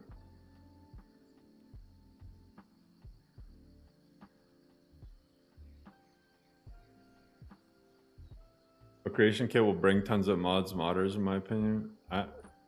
They're not gonna actually. Yeah, there are clothing mods. There's not a whole lot you need. I think people overestimate like how much Creation Kit is needed. People don't care about Starfield, and that's why the modding scene isn't going to really take off. Skyrim was waiting for a Creation Kit for months, but Mixer was able to launch his YouTube with the content that was released at the time. Yeah, exactly. Mixer is very unstable for Starfield. Starfield needs Creation Kit to dial the move it on. Yeah, Starfield modding did fall off after the first month. And like I said, it got cluttered with garbage. Moving path to Elsewhere was pre-CK. That's impressive. Skyrim we made in Starfield's engine. I don't want that. I don't want that. That's disgusting. I don't want more Skyrim. I hope that like when Elder Scrolls 6 comes out, we can kind of move past Skyrim. Our brains have rotted because of Skyrim. Let's go back to playing Skyrim. But yeah, I mean, either way, just kind of whatever. All of these modding projects, I mean, they take a while and they get exponentially longer each time. We need a new engine. I don't think Skyrim's engine is, besides the fact that you're limited in like with DirectX 11, Skyrim's engine does most of the other stuff that it needs to do. I don't think remaking it in a different engine is gonna do a whole lot. Now, one thing I am really hyped for, you lock onto an enemy, it's your side mouse button. Yeah, exactly, Tyler. The best Skyrim mods came out how long after launch? Almost immediately. Okay, here. Let's go to Nexus mods. Wait. When did Creation Kit come out? So Creation Kit was released February 7th, 2012. So let me go to most endorsed, do range.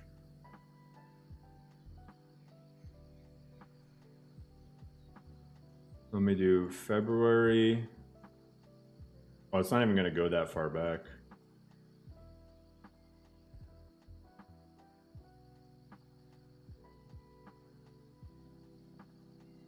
Oh, okay, there we go. So, look at how many mods you recognize that came out before Creation Kit. Sky UI, CBB, a quality world map, enhanced blood texture, SMIM, realistic ragdolls and force. That's OG. Skyrim Flora overhaul, iHUD, interesting NPCs, Sounds of Skyrim, Deadly Dragons, Jace Swords. It was a lot. It was a lot. Like, Skyrim modding is no joke. Freaking realistic smoke and embers. It had magicka sabers, bellyaches creatures. I mean, a lot of these are still being used in SE mod packs. Either that or they have, you know, successor mods that came out based on them. But yeah, Skyrim modding was like an instant success. Some of them are old as they really are. Some of them are really old. Oh man, back when people would just download LODs instead of generate their own. People were already dabbling in magic mods and stuff. There weren't a ton of like perk and gameplay mods, thundering shouts, but like there was still like a lot of mods. I mean, realistic crime radius. Some of these were probably done in Rybash. Not gonna lie, when I think about it, some of these were probably done in Rybash.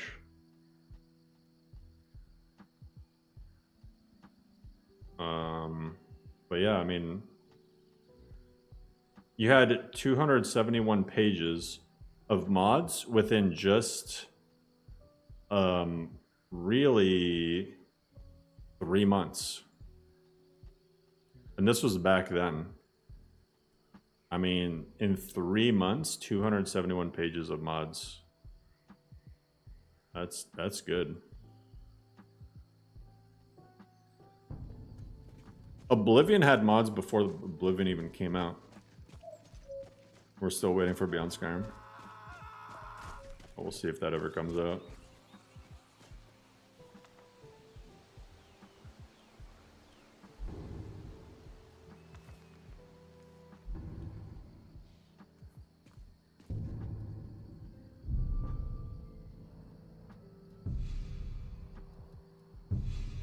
What the first mod ever was? You can just sort it by date.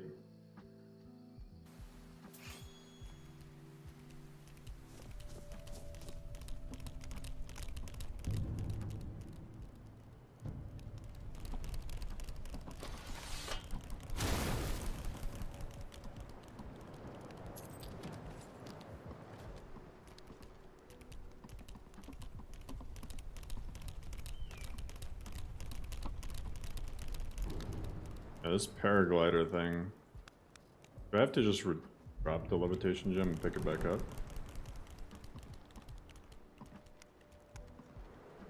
Does it get moved somewhere?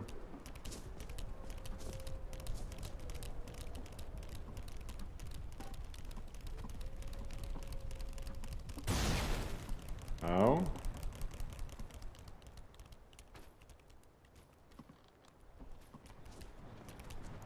Give me the paraglider. Where is the thing?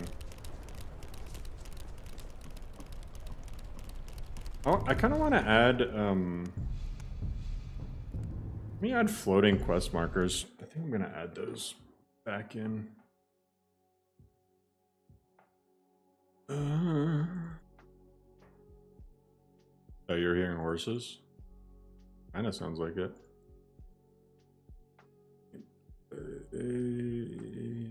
Interface, floating quest mark. What?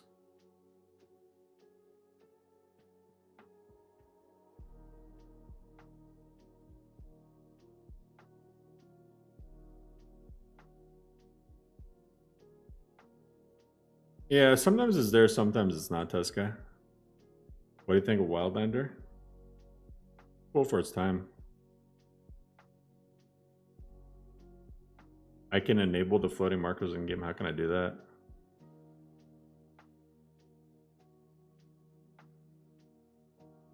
Nordic Souls is good if you want something like kind of similar to vanilla.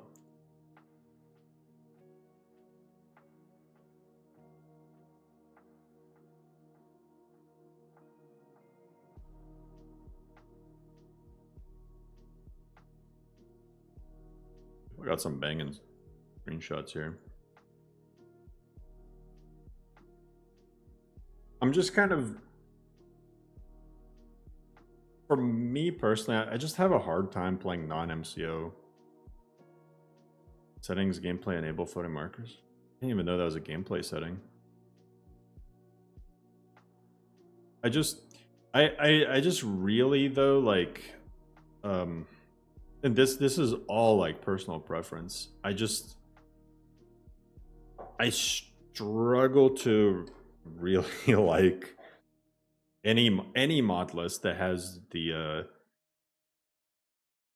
just the old vanilla, you know, 1 2 1 2 1 2 swinging, and just no deeper mechanics than that. Melee combat just feels boring in that sense. IMC third person is ass. It really is. Third person is unplayable. First person you can make work, but man, like, you still need a little bit of oomph, I feel like.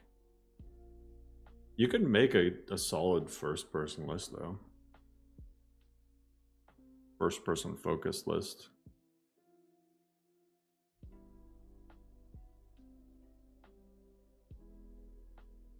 When Skyrim came out and Fallout load times were minutes, Starfield was like 3 seconds.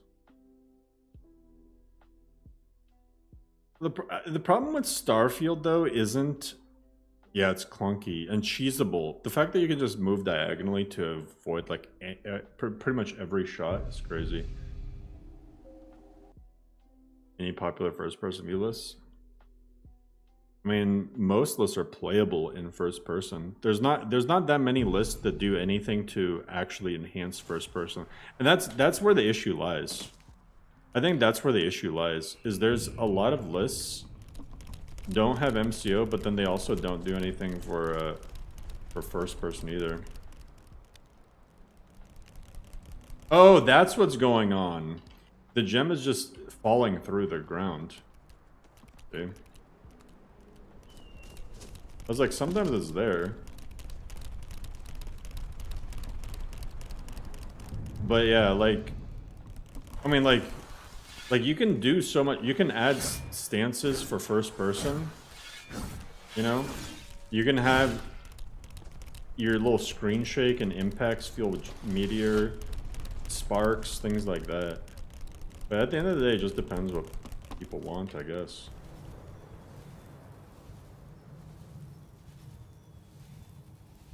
So anyway, regarding the loading screen thing for Starfield, here's where I'm a shit on Starfield. The problem with Starfield isn't the loading screens per se, it's the fact that you have so many of them, and in between loading screens there's not a whole lot going on. My guy doing this is a levitation gem. It's the paraglider mod, but I turned it into a levitation thing.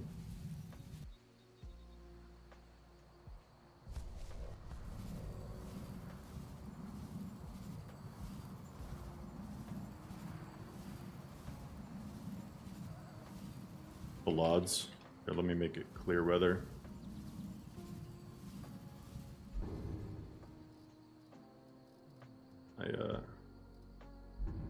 I never learned, can I even study in midair? Is this gonna happen?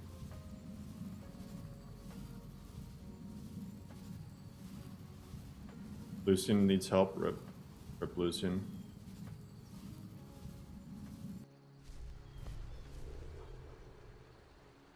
But anyway, what's your all-time favorite mod list? This one. Besides this one, MCO Go. And NGVO. Those are my favorite lists. Actually, MCO Go sucks ass. Don't play MCO Go.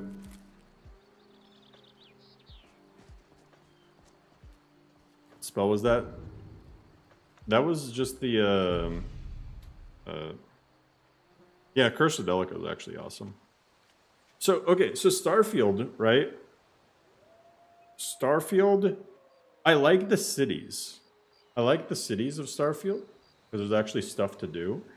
But once the gameplay loop outside of the main cities is so bad. Shiogo is awesome. Yeah, I mean, if you like it.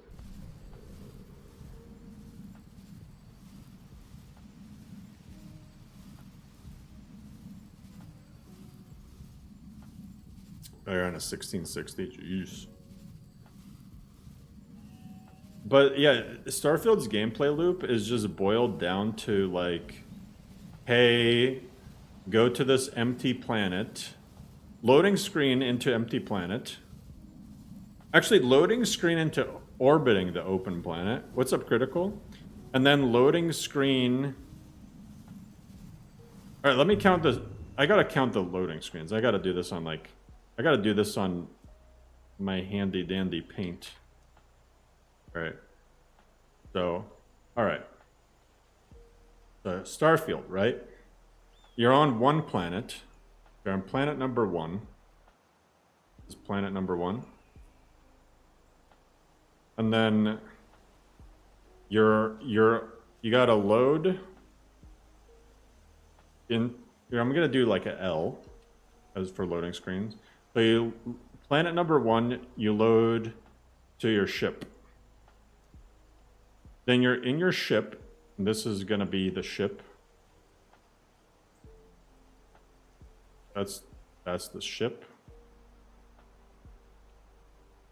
So you're in the ship, and then you load into the ship, and then you need a loading screen to get to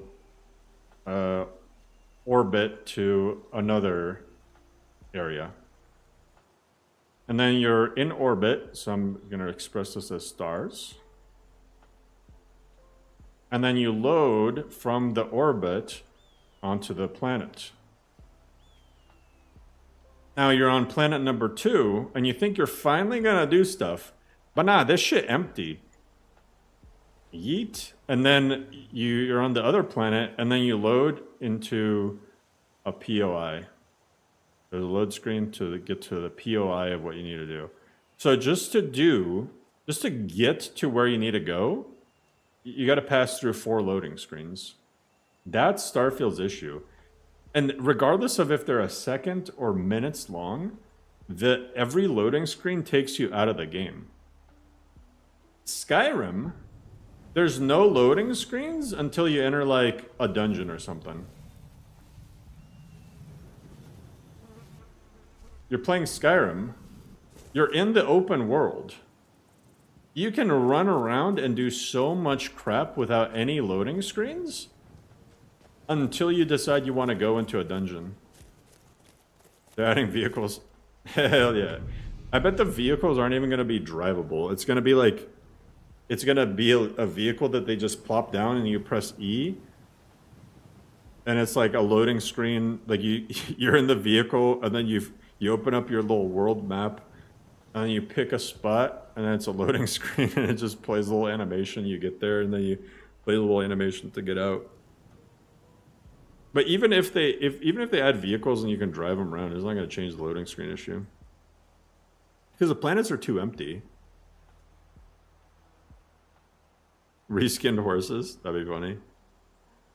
Was it Far Cry? Was the first open sandbox? It couldn't have been Far Cry. Because didn't GTA 3 still come out before Far Cry 1? And I'm pretty sure there was other open world sandboxes before GTA 3. Like 3D open world sandbox games. Is it possible to desaturate one texture and mod with your own hands? Yeah. It's possible. I don't know if the easiest way to do it, but yeah. Just Cause 1, Gran Turismo 3. First 3D open world sandbox game. I bet it's going to be something we've never heard of. Hunter, 1991. Told you we never heard of it.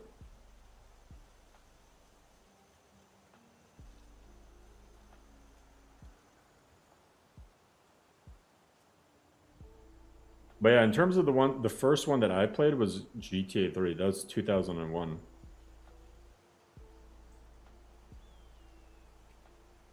Oh yeah, Ocarina of Time was also kind of one.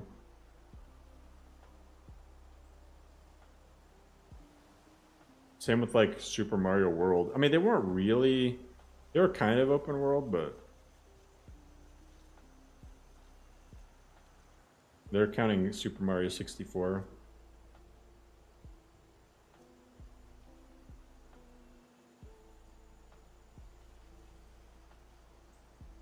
Yeah, I'd say Ocarina of Time or GTA 3. It's like the GTA 3 is what comes to mind for like the modern definition.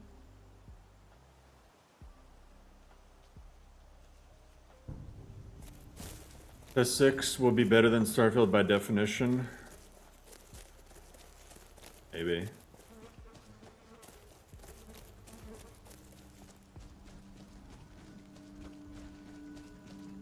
Oh, did you guys see the new sleeping tree? I mean, look at that. That's pretty cool, huh?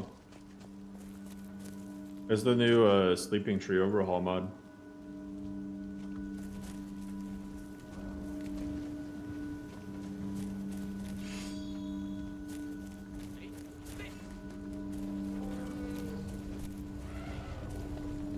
Level Cap made a video on Elder Gleam that told me visually it looks like the best representation of Nexus.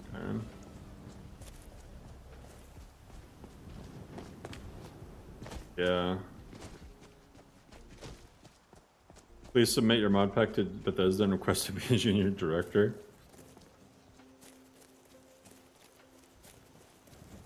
I should play Elder Gleam. I think it had like another update recently.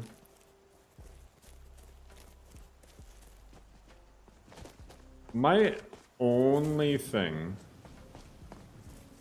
with Elder Gleam is like, I don't know how much, I never looked at it closely, but when it comes to like mod lists that are supposed to be used for visual baselines, they really have to be super well patched.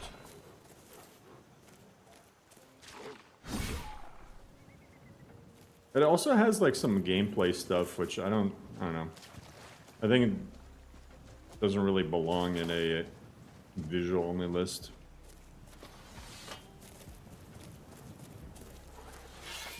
But I mean, it looks good.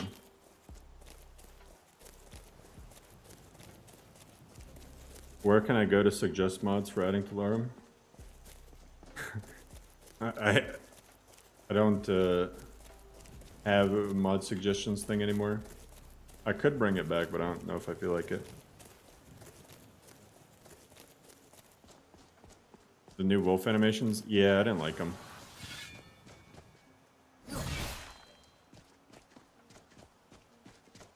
To me, it looked more like the wolves are just kind of throwing themselves.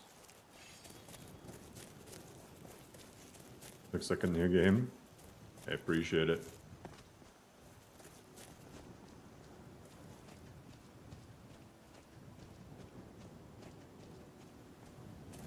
People suggesting naughty mods. It wasn't even that. It's when I had the mod suggestions open, people kept suggesting just stuff that was inherently incompatible, or they kept suggesting the same thing over and over. And the other thing is, I got okay. Here's the big issue, right? Somebody suggests a mod. I don't respond. They ask why I'm not responding. Then I respond and I explain why I don't want the mod, and they get mad at me for my explanation. I'm just like, man, people these days, people need to stop being so sensitive about things. I'm much big streams, so there's a new form of Skyrim. Hell yeah. But yeah, people, I think folks just gotta like learn to communicate and not take everything so damn personal.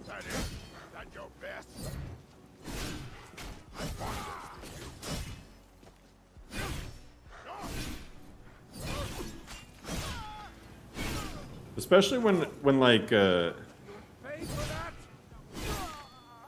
must add every you know what? I kind of wanted to do that as a social experiment, Wylick. Is have a mod list, right? That starts with 0 mods. And it's built off of only user suggestions. And the only time I can say no is if it's inherently incompatible. That'd be actually so fucking hilarious to see. That'd be actually so funny to see what mod list the community ends up coming up with. Oh, I thought that was General Tullius. Who are you? I killed the Gorilius Tullius. That's Well, you're certainly a big old chap. that's General Tullius's brother, but he didn't join the army. He ended up making a barbecue place.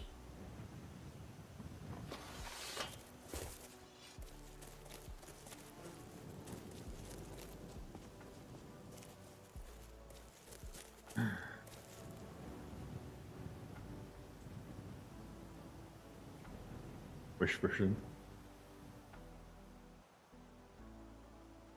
I've changed few mods in LoreRim than any other list I tried. Hey, I'll take that as a compliment. Insulting a man's mod suggestion is worse. Wait. Hey, what's up, Zero? Let me here. I'm gonna do this here, guys. Let's do this. Let's do this as like a cruel social experiment, right? Let's do this. Wait. Let me copy this. Oh, let me duplicate this channel. Because I want to see what people, suggest.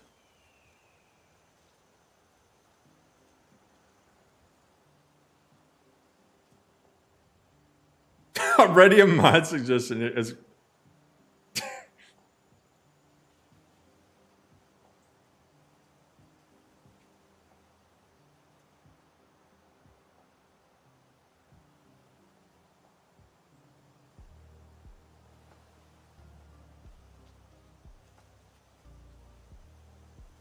This Ultima. All right, let me add Ultima. Wait, be right back, guys. I gotta delete all my patches. But if I want to add Ultima, I have to delete every single patch in here. Wait, this is actually funny. OSTEM. Badly translated Skyrim. I wonder if I want to see what badly Skyrim. I want to see what how much it would conflict. This would be funny as like a joke mod. 1.3 gigs. Is there a mod in Skyrim that changes the voices of the NPCs? There was a work in progress mod, but it was never finished. Please combine Revenant and LoreRim. Oh god. Oh, I remember seeing this mod. I remember seeing this. Complex terrain, parallax, feet, and cigarettes. That is so disturbing.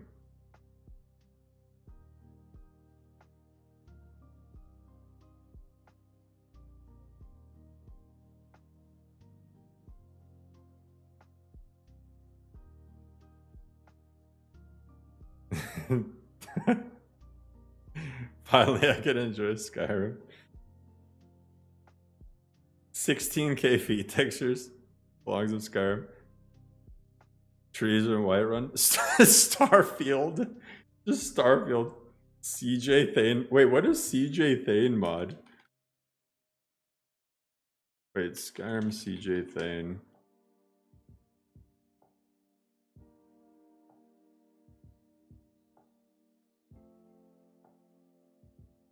I don't know what that is. Is it like, is it CJ Jarl?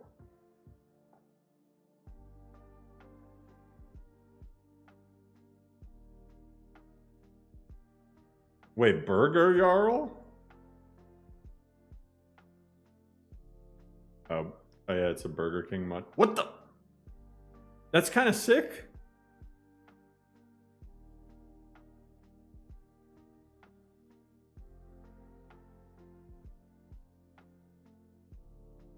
Authentic sending follower?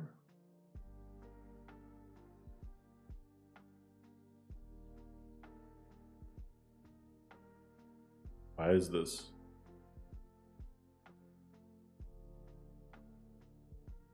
Oh. I got so scared.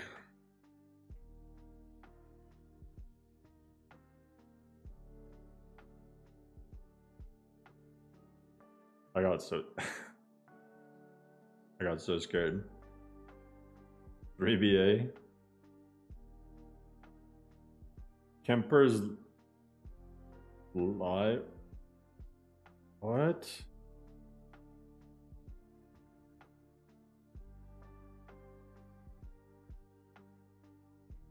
Replace your live chickens with living rotisserie chickens. It's what everyone wants. Pony Dragon? Oh my god, My Little Ponies. Werewolf Night Eye Replacer. We don't have time for serious suggestions.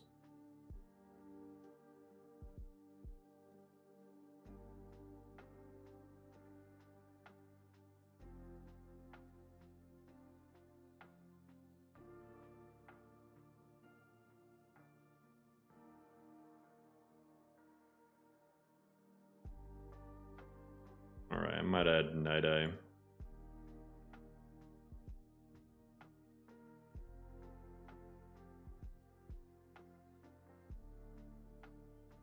That's actually a good suggestion. Because I don't know about Predator Vision. Predator Vision's kind of... Oh, there it is. Carl Johnson. Oh, man.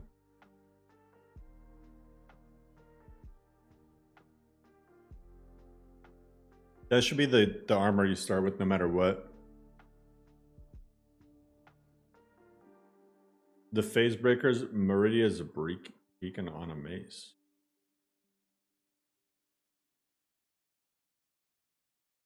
It looks like it's on a stick. Sending prison animations. What's with all the sending mods? I thought I had one of these in here. Did not. I think I had one and then it was like something wrong with it.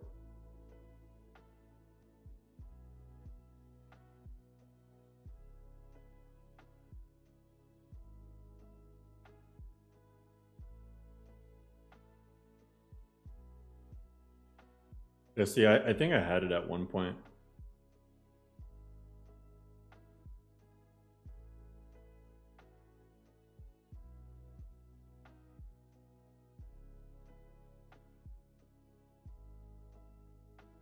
I could.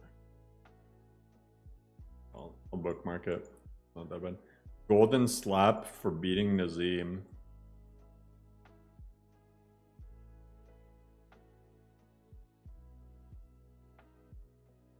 Disturbing too. A Turkish unofficial patch. this is the most random suggestion so far. JK's Castle Volcar is actually already in the plans. I think it got updated.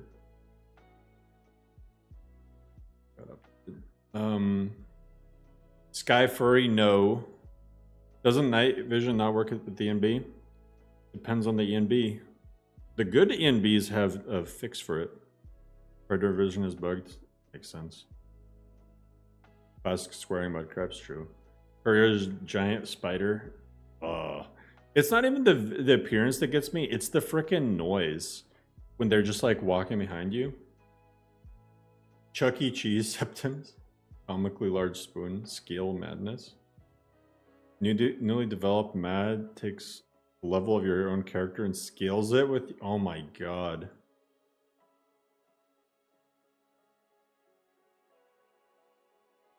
With Requiem, you'd be literally Piper parried so hard.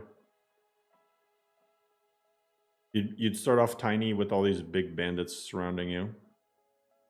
All you would have to do is sit there smiling on the couch.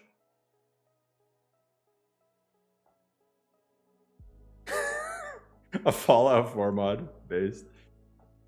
Player name randomizer, showing UI. Oh yeah, this is I actually had, didn't I?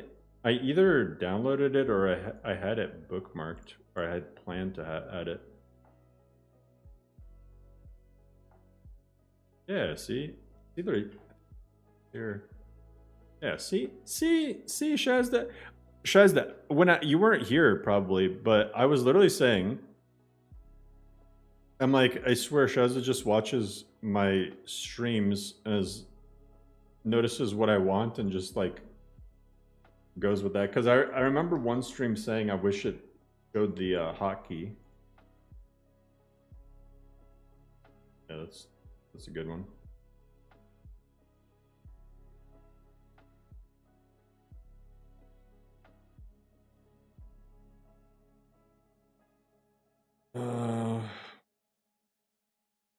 Touring carriages, no. Touring carriages, talking about buggy mods. This is like just a buggier version of animated carriages, which is already animated. LoreRim, my bad, let me add LoreRim. TGD's Legendary Enemies Enhanced Edition.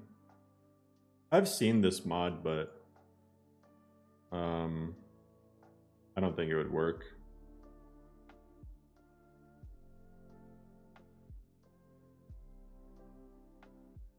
Do you run quick auto clean when you install mods? No. You should only use quick auto clean if you know that you need to use it.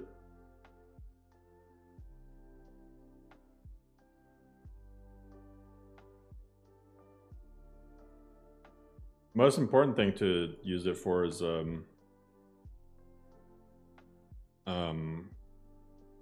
cleaning up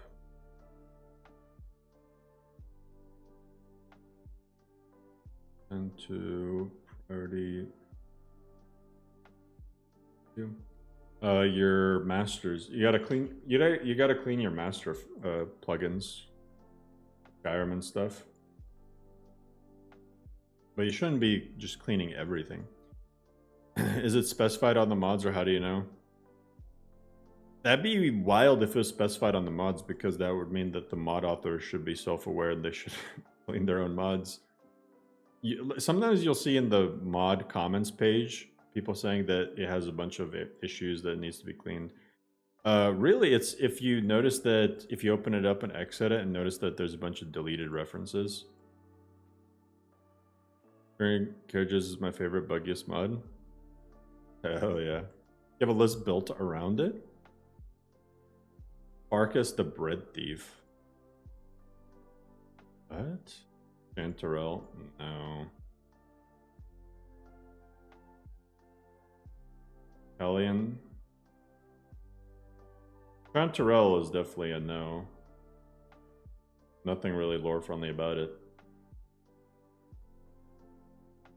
Farkas the bread thief adds a basket of bread behind the bar in Farkas' bedroom.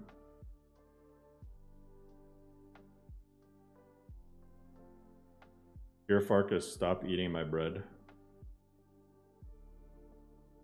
I'll stop when you start hiding your bread somewhere I can't find it.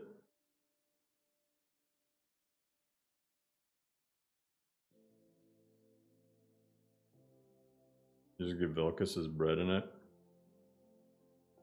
It's funny, but is it worth a mod slot? Kind of funny though.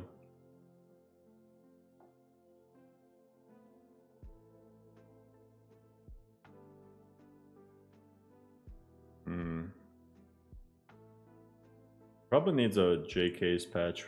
Lazy to add one. Killable and lootable children. You already can kill children. There goes my monetization. Callian tweaks.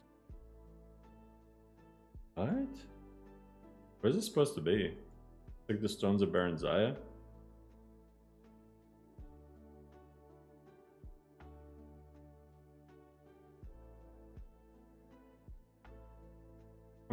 Like, what do these do?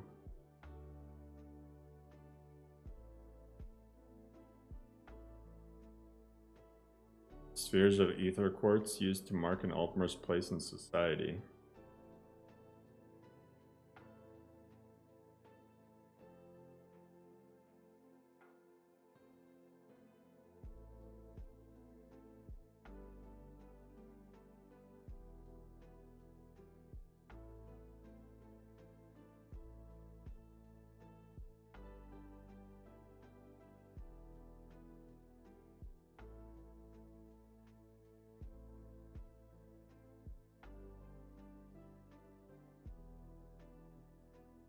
Sounds like some ESO shit.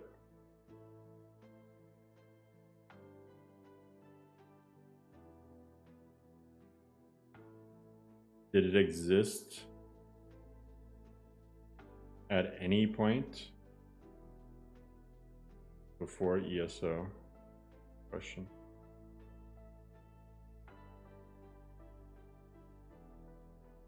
It's all ESO stuff. Yeah, screw that. I'm not adding ESO lore into LoreRim. Screw that. Delete.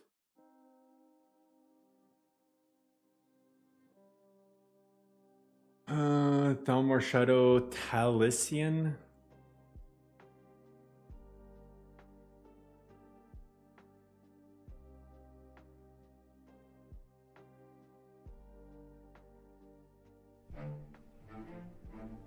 And before you ask, yes, it's an alias. A claw made of solid gold? How delightfully gaudy. I hate it. Don't take this the wrong way, but you strike me as the sort of person who needs constant feedback. The Thalmor never make that many visits to Whiterun. Probably because Bolgraf is too busy kneecapping himself to be much of a threat. Ugh. What's that smell? Not bad. Not bad. It's not bad. I'll do some more digging.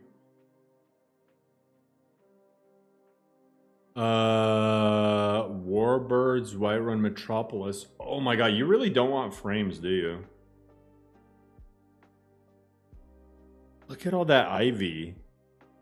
Imagine that ivy with the ivy that I have in LoreRim. Your PC would be shitting bricks. I remember having this mod a long time ago.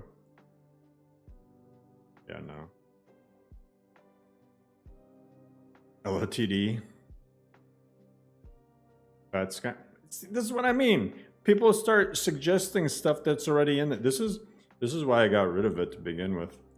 Because it's always suggestions of stuff that's either in the list or that have equivalents of in the list, or the same thing added over and over again as a suggestion, or people getting mad when I say no.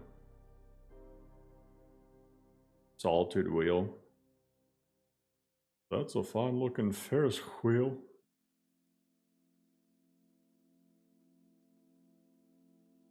It'd be funny if they integrated it with executions.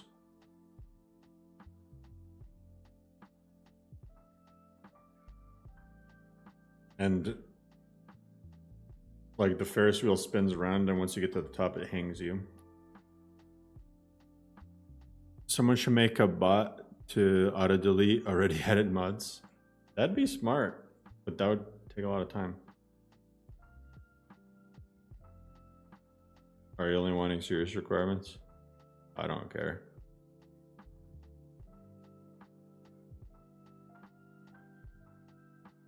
When it's already in, then you're saying, no, it's already there, then people get mad. Yeah, I mean, people get mad over things quite often. I want to check out the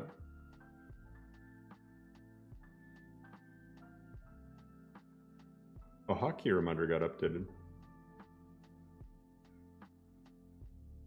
Have serious suggestion, Enderal mod list. I can't just keep making mod lists. I do this part-time as a hobby. Like I really need to finish 1.6 before I can really make another new mod list. So 1.6, and then I'm gonna take a break from LoreRim. Just work on, I think NGVO will probably be my first thing that I focus on after 1.6. Because the NGVO, knock on wood, shouldn't take too long. And the next month let's be brain rot. Well, okay, so my plan. So I want to make NGVO. And then I can use that to fork future Skyrim lists that I make, if I make future Skyrim lists. But then I want to do Lore Oblivion and make a more Oblivion mod list. And then by that point, and that one won't take long either. Then by that point, I'm going to kind of see, do I want to consider Fallout 4? Do I want to consider another Skyrim list? But yeah, the biggest thing is going to be NGVO. I hope to make it very decently, at least documented, very well patched, very bug free, very easy to add on to.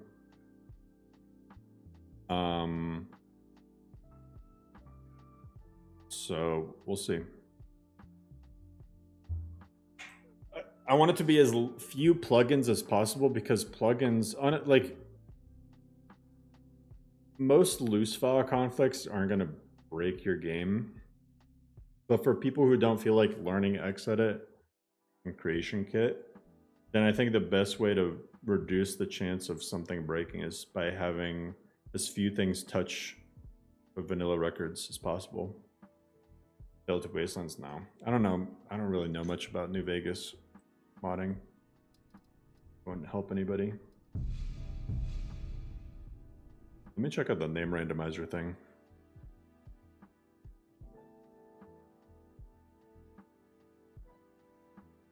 Tale of Two Wastelands, TTW. I also don't like the Tale of Two Wastelands. I want somebody to make the exact opposite of this mod list, make the game worse, crash 24/7, plays every texture and model with pop culture memes. Funny. Alright, so I should be able to go to show race menu. Oh yeah, look! That's cool. Insert random name.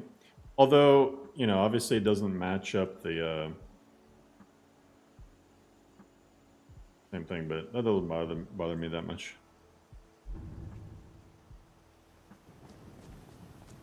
That way people will actually know that it's in there.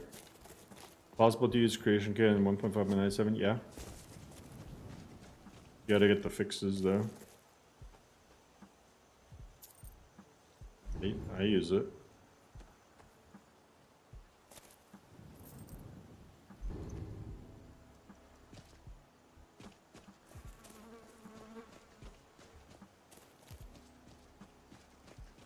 Oh, see, I fixed the little planters here. Whoa, weird landscape issue that I can't be bothered to fix, but fix these. I didn't even know they're actually like not spawned in until you upgrade your homestead or whatever.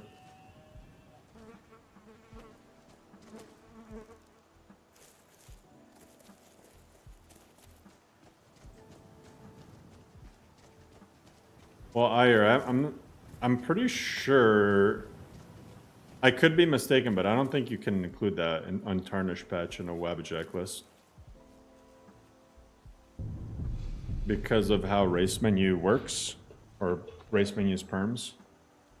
Otherwise, untarnished UI would already have a patch for it. It's like a copyright issue.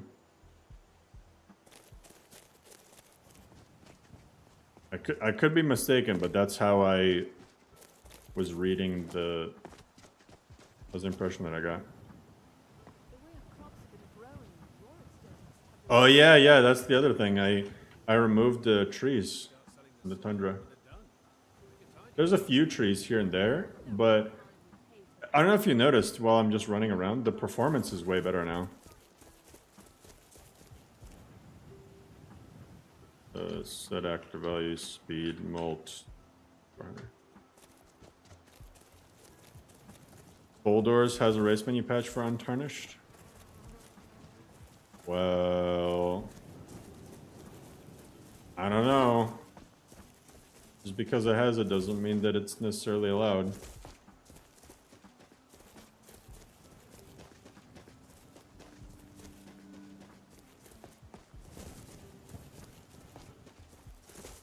I would need clarification from the staff. I'll make it orange and dead. Why do you guys want it to? I honestly haven't seen like a really good-looking orange tundra that I like. They all look kind of like shit. This is the best I've been able to find that looks kind of dead. No trees look so good. It really does. Oh my god. Doing this at a crazy speed multiplier is... Alright, let me switch it back. I can't even play with this.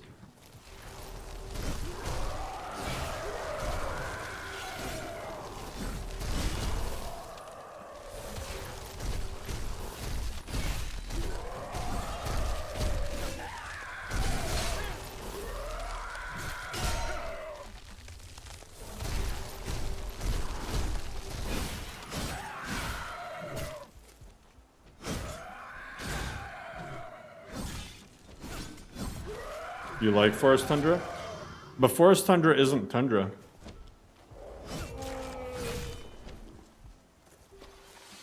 You can like Forest Whiterun, but it's not a Tundra.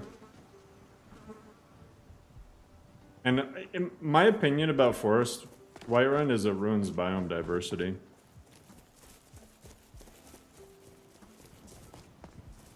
That's it. You already got huge forest here. You got a huge forest here. You got a huge forest here. You got a huge forest here. Why do you need this also to be a forest? That's my take on it.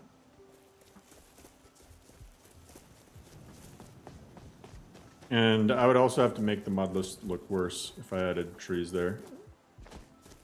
Assuming I didn't say just screw it with performance. What textures? That's a loaded question because there's like hundreds of texture mods. More forest equals next gen.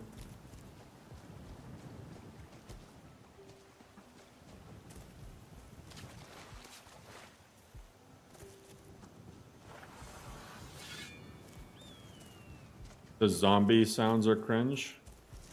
Those are the Daggerfall skeleton replacer sounds. I'm not getting rid of them. They're freaking awesome. The most lore-friendly sound replacer there is. Windenique, yeah. I don't know. I also like just being able to see into the distance instead of everything just being masked by a bunch of forests.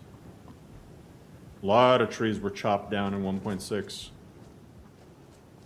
But what that means, right, is like, I mean, I'm streaming now at, look, this area only has 7,000 draw calls. Streaming obviously tanks my FPS. But if I'm not streaming in 4K, I'm playing at a constant 60 FPS. Only 7,000 draw calls. You get more by staring at Whiterun. And it went down. Now it's only 5,000. Either way, the performance impact, the performance boost should be very significant too. So yeah, no trees. I think it's good. And you still got trees. You got trees where the actual forest starts. You got trees in the little grove here. I could remove these, but I kind of think that they're slightly fitting because there's like a little grove. I either think a lot of trees or no trees for Whiterun.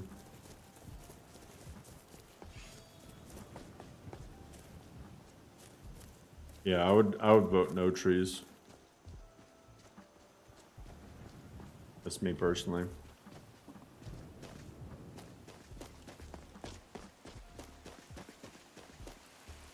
I think Whiterun should just stay as a tundra.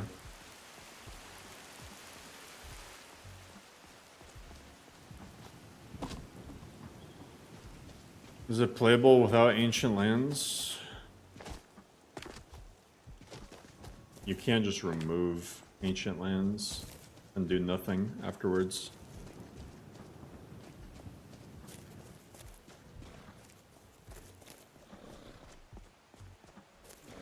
It has enough trees in Vanilla Skyrim, no point adding for them.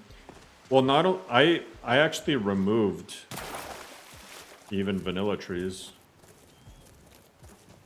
I removed most of the vanilla trees too. Why would you remove ancient lands? I didn't remove ancient lands. Or you're responding to Shish. Yeah, if you remove ancient lands, it's gonna start looking very empty. You would have to really add northern roads in order to compensate for no ancient lands.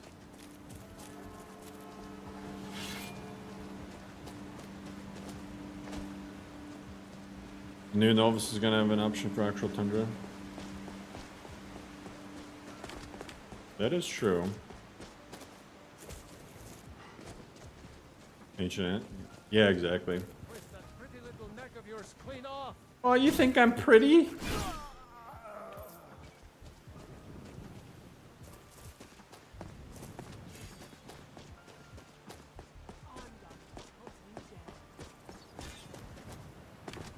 Come out and face me like a man.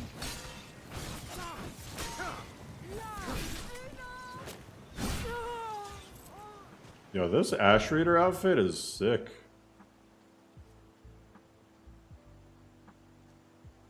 Pretty sick.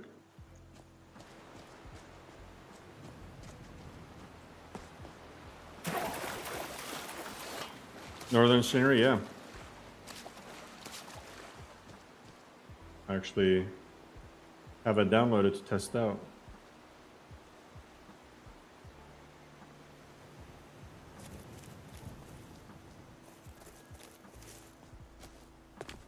Every time people ask for a release date, I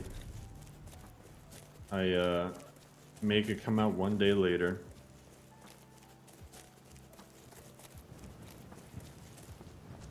It probably by the end of the month. Looks like that's it. Got to go. My aim is by the end of the month. LoreRim does not use northern roads. Uses simplest roads. Yeah, we saw Fat Skyrim earlier. I can go back to show you some of this stuff. It mostly works. The problem is Fat Skyrim is partial. Well, it isn't really finished, right? But it adds new little stuff. If you want like a finished mod, it ain't really it. But it's got some new little dungeons and whatnot. So this is Northern Morrowind.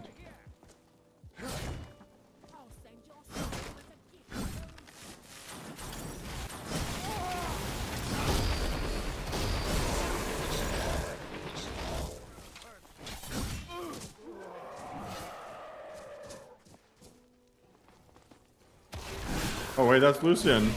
My bad.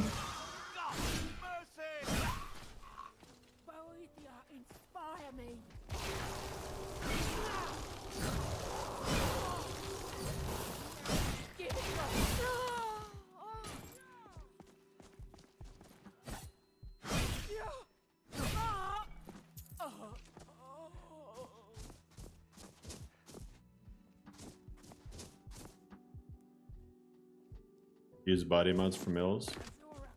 Yeah, but I don't use himbo. That's what you're asking. This last person is. Is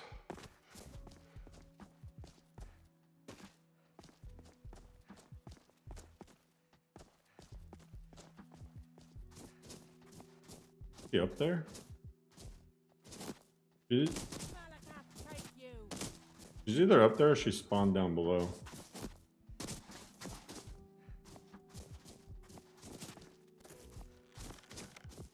Oh no, she's up there.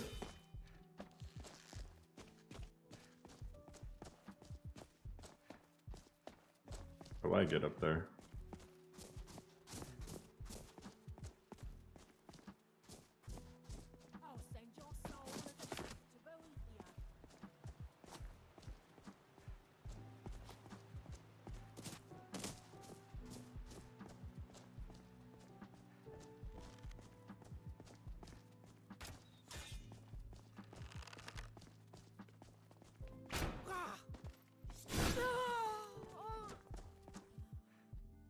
What about... Got any plans for LoreRim after 1.6? Yeah, but further down the line. I want to chill a little bit first, you know? My issue is, I wanted to add even more quest mods, but man, like most of them, I'm not a big fan of. I added some here and there, but... Yeah, I've seen this the other side. This one... Me? No, I'm not on edge at all, actually. What the heck? There's Imperials here? Of course, I'm on edge. We're in a war zone. We'll just try to relax is all. Keep an eye out for trouble. It's only a What? matter of time. There's a little Imperial camp? That's actually kind of sick. Didn't even realize that. But yeah, I can't wait until they're done with Fat Skyrim.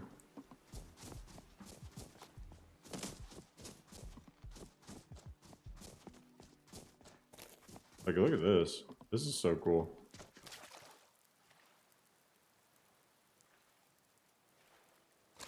If nothing else, it'll give people a new little area to explore. I hope they end up adding like player homes or something, because it'd be cool like as a little getaway retreat. Huddled up like penguins. I would be too. This is cold as hell. Yeah, I mean, from the design of it, it looks like they plan on adding more stuff in the future. There's even goats.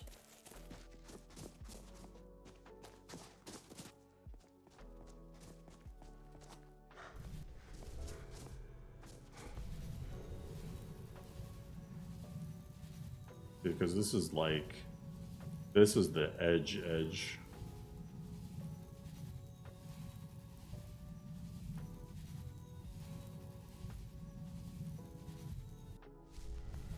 I'm not gonna burn out. My break is gonna be working on another list.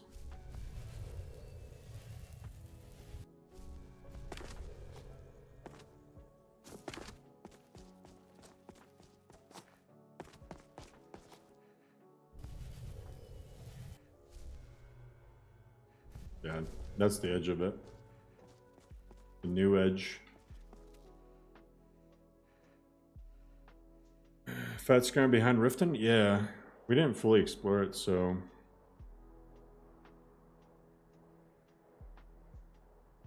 I guess this is the pass here. The area behind Riften isn't like too large, and it does have some grass issues, but... Hey, we can get Zelzas too. Greetings. You don't need to escort me the whole way. Well, I'm fantastic. Talvani, but you're welcome. Let's. Oh, I already heard you can't. Yo, what the heck? Give up.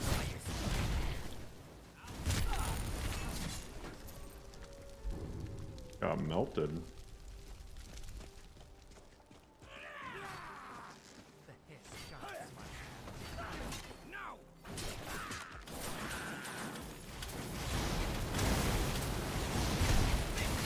I think that ended when it did. What? These like Rift Guard impersonators, or who is this?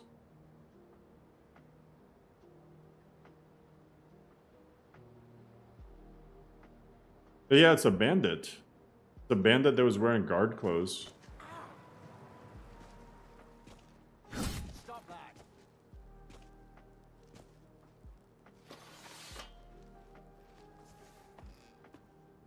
Look at that immersion.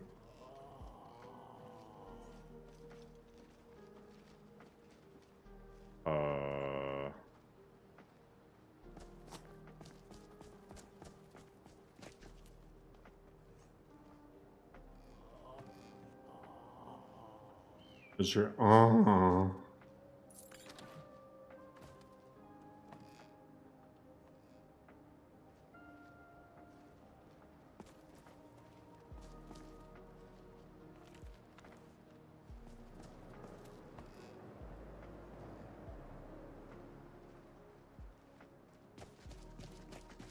Where do you get this? Oh, Zelza is performing necromancy. There we go. Just jumped over it. Oh, this is a cool little building. Like ruined, but...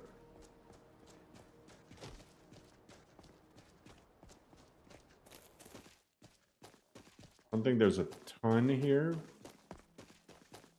It'd be cool if you could toggle trees, because it's very forested.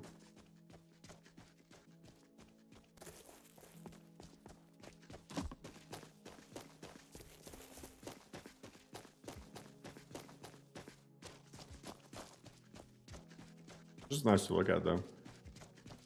You think Ancient Lands adds enough to side the roads? By itself, no, but that's why I combine it with interesting roads. So yeah, see here that the grass is kind of scuffed on parts. Oh, adds a little Imperial something over here. With its own workbench. Oh, it is Imperials. Can we try the pork, please? You know, it's delicious. Cool.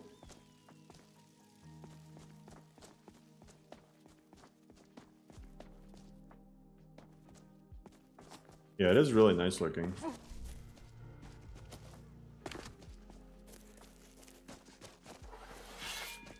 Jumping poisonous spider?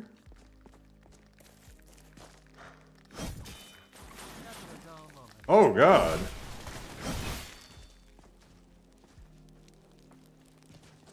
The heck? Oh, yeah, this looks actually so good.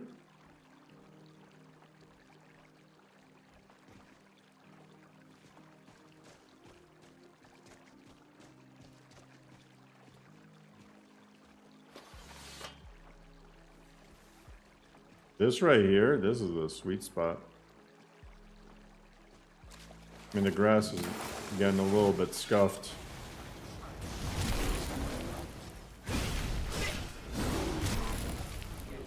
But that aside, I mean, it just looks cool. Screenshot material for sure. This is like a really nice screen archery area. Here, if I toggle grass, a little bit more normal. That's I like a lot of these trees. Damn.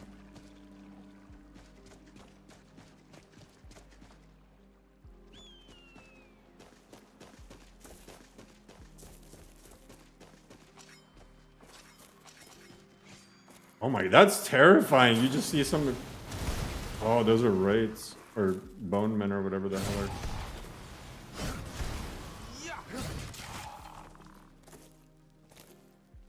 Corrupted shades. That's what it was. My ears didn't deceive me.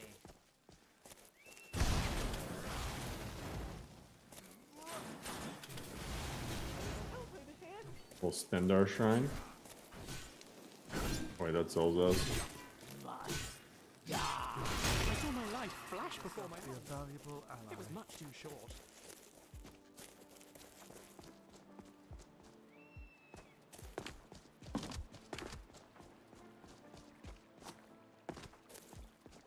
Kind of reminds me of the lower part of Beyond Scambruma. Well, that's because it basically is. It's the same general area. Yo, that. A little waterfall? And the person who made this worked on Beyond Scambruma.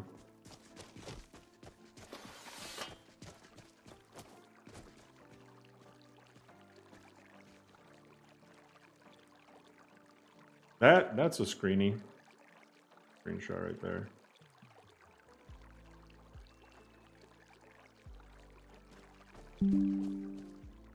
This is a fat Skyrim.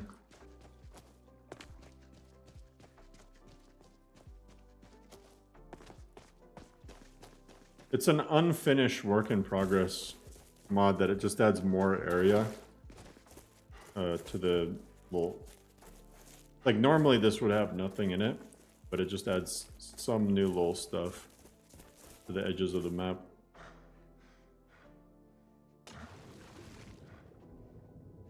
Oh, that's awkward.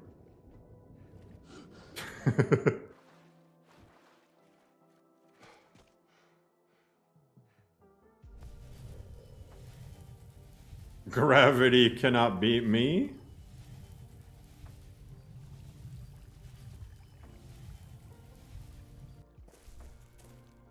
But yeah, I'm hyped for the Orsinium expansion. I didn't even explore all of these spots. Soul Mad. Trippy. Daggerfall. Funny. But this is eventually going to be Orsinium. Don't your kind.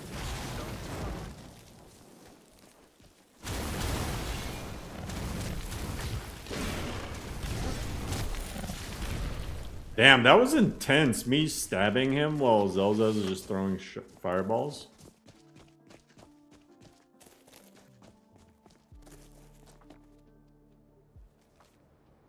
Remember, this may concern. This Temple of Mara is closed for the unforeseeable future since the village is to be evacuated. Dang.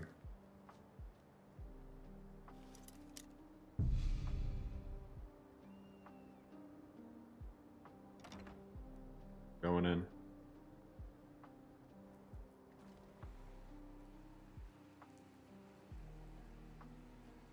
That is really sick. What?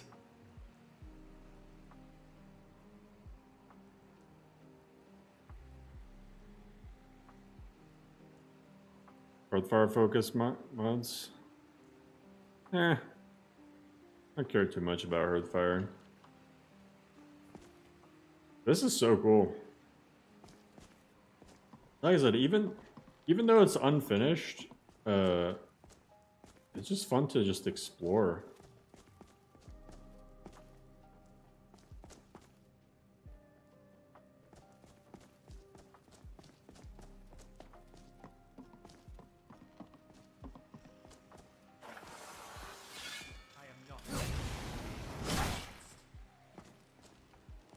Trippy though. It's definitely giving me Oblivion vibes.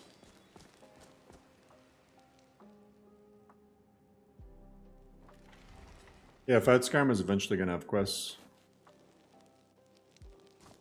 Yeah, I know. I was expecting like a giant something to start attacking me.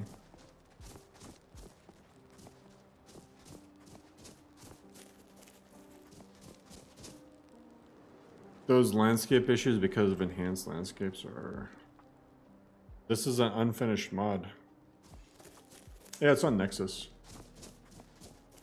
Ingredients with corrosive properties are generally hard to come by. Two quite common ingredients for that.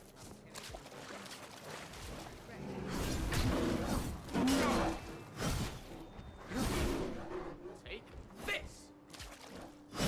And I'd also wager that another thing that probably causes the floating grass is the fact that I cached my grass without Fat Skyrim and then I added Fat Skyrim. But the little bit of floating grass isn't worth it for me to recache my grass.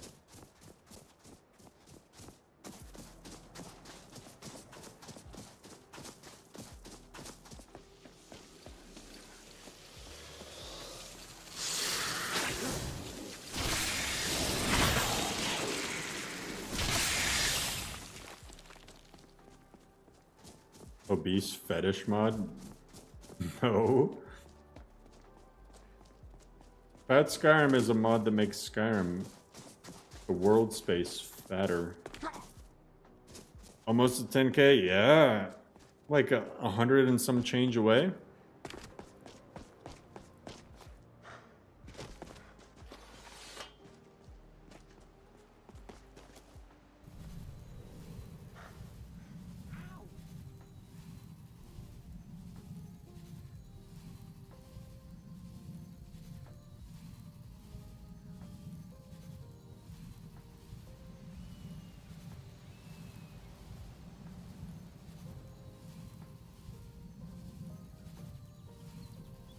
Severely underdeveloped? What's a new mod?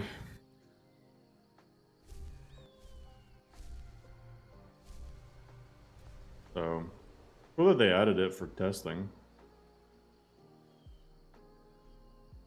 Even if it's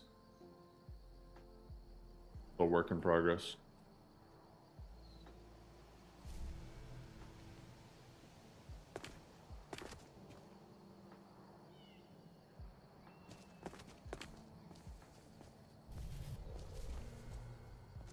Oh, I'm trying to get up there.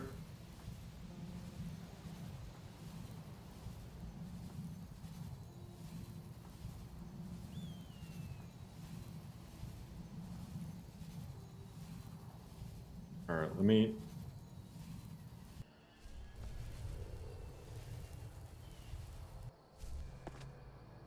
There we go.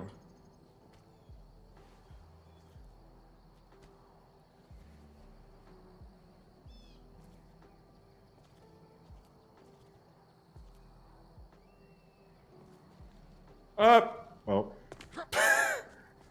Either way, I just wanted to get a cool view. I'm having gravity issues.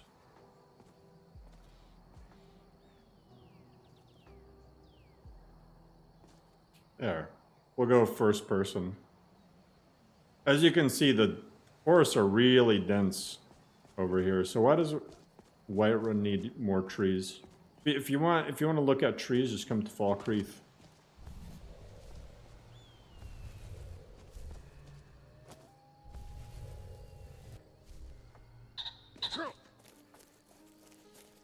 So everyone makes their videos of slow walking through Falkreath.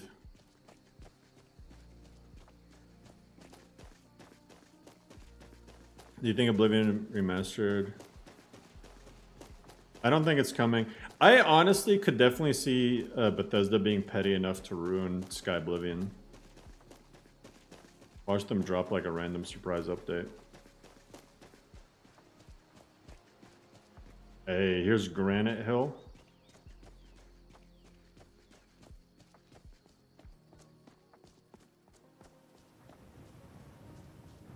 Yeah, I could definitely see them being really petty. The guardhouse.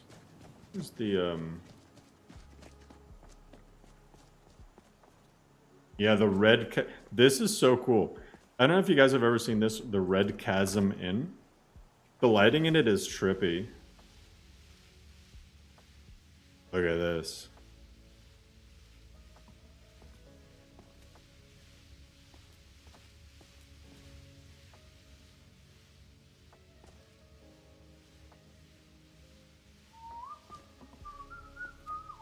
I don't mind trotting around the woods looking for a dog.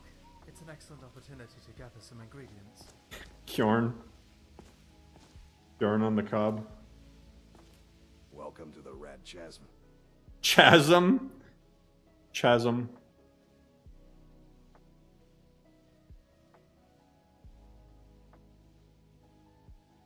Let me see if I was a developer for Sky Oblivion. Yeah, I would cry. Legit. It would seem so. It would seem so. Of course. All right.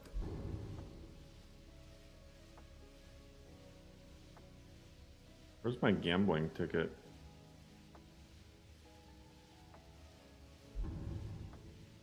Yes. It would seem so. It would seem so.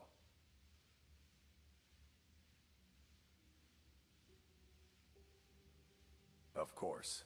Let me know if you want anything, or you can just wait here. All right then.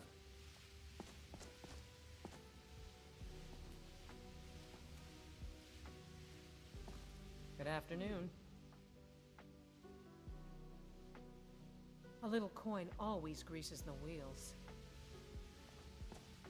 Huh? A little coin always greases the wheels. Not gonna let me play? What are you staring at? Am I out of money? All right then. Maybe I can't play with her. Need something? Gold solves most problems, doesn't it? There we go. Of course.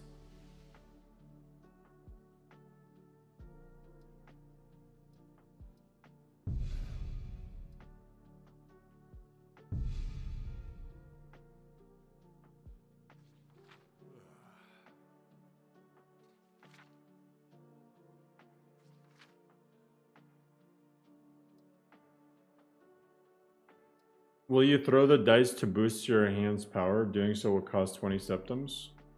Sure. I don't even know what that is. You boosted your team's power by 10, it's now 22.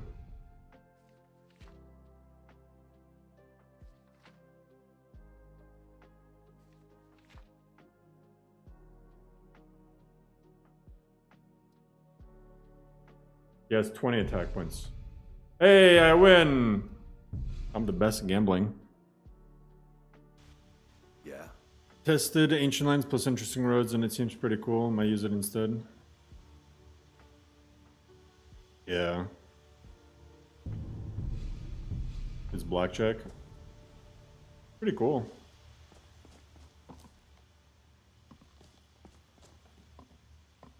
It has like some weird point boosting thing though.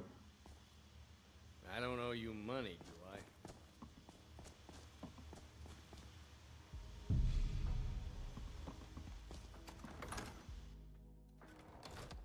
Elder Scrolls Legends. Alright, it's not really Legends. But Legends was more like Hearthstone.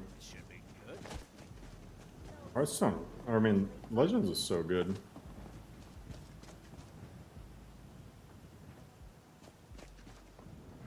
I also, APC? No, it won't be save game friendly from 1.5, but no. That's why I'm not really in a rush to release it, because it's not going to be safe. So, another cool thing with the Whiterun being an actual tundra, I think, is the fact that you can hear the wind like blowing really loudly. I don't know if you guys have ever been to like Idaho or some place that's like really like just flat plains, you know, but like kind of cold. It gets insanely windy. It can really get like insanely windy.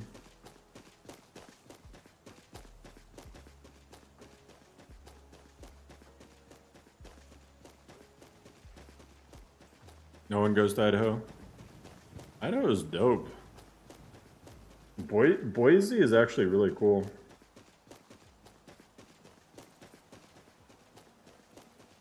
I'll be in Kansas in a week. I can hear it already. Hell yeah. Yeah, so it makes sense for it not to have trees.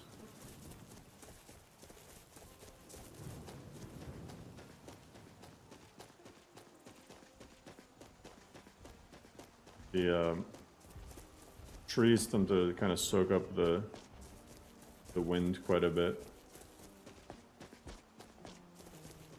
Yeah, I mean, you can't go wrong with, you know, I don't really hit that draw call limit anytime soon. Why does they have the blue football field? I don't remember if it's blue or not. Might be. I don't quite understand why people put trees in Whiterun. Some for a reason. Yeah, I agree. And also, I like Squeegee's grass for the tundra.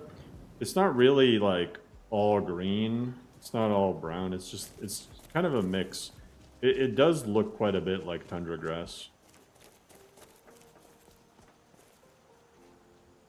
I think it's a nice job. I'll tell you who I don't envy. 90% of the mods for realism and Nexus get everything wrong in terms of how things actually sound IRL. Someone loves it in Colorado. I've seen pretty much everything. Yeah. Yeah, you have to really experience it before. A lot of those like immersion mods, survival mods, and stuff like that. Man, it shouldn't take that long to skin an animal or gut a fish or something.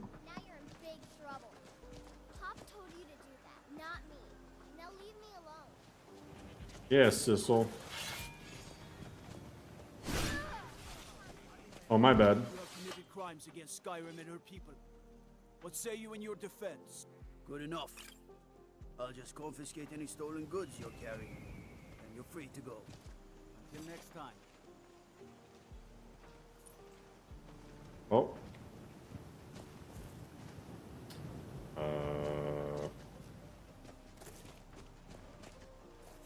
Hiya.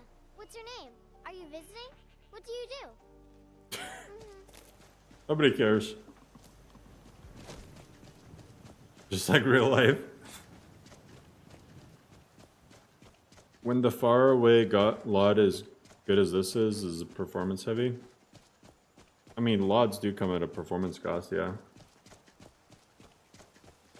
You know, something I don't really ever boot up. Let's go with I was playing tag, that's my defense, true. Oh, I haven't rerun the performance LODs though. So this is gonna be kind of iffy. But I'm gonna show you guys what the performance profile actually is. Because there's a lot of misconceptions about it. Ooh, yeah, it doesn't have a lot of...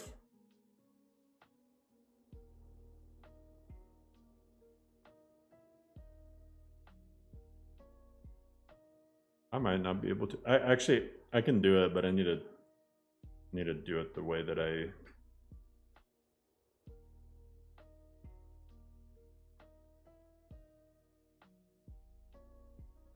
Let me remove this.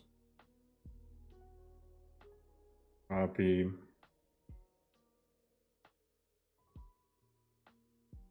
Eventually I'm going to rename performance to be default to be ultra, because I think that better explains what the things actually are. I don't know if this is going to work. I don't know if this is going to work.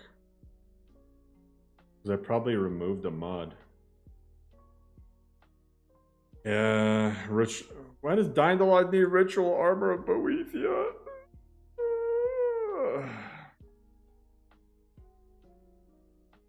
That's so lame.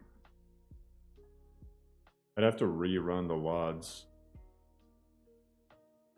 That'd take too long. Anyway, maybe another day. Clipped. No, please. Just playing tag. Yeah, exactly. Playing tag, but you gotta tag each other with your sword. But yeah, I plan on adding more stuff. I wanted to see actually... Did you guys see Riverboard's Riften?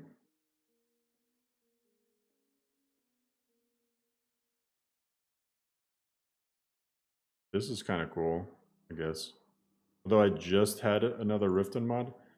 But... I mean...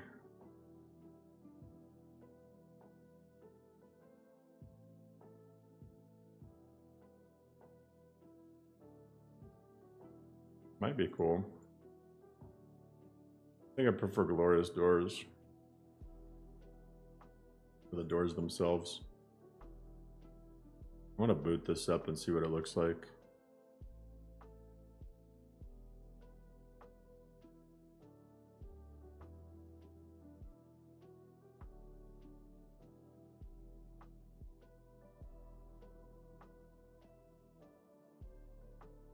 Actually, most of my friends only got to play it once.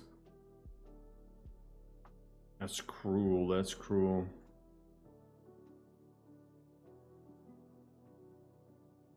Oh, did it? Wait. Fish, Skyrim. You really don't want 4K butterflies, trust me. Guards got guns? Oranges, what?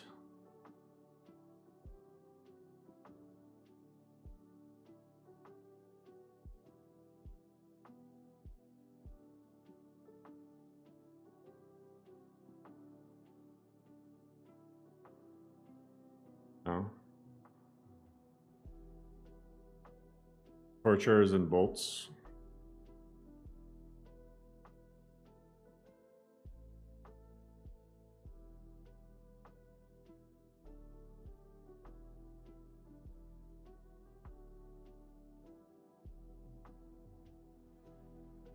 Thing. Gun animations.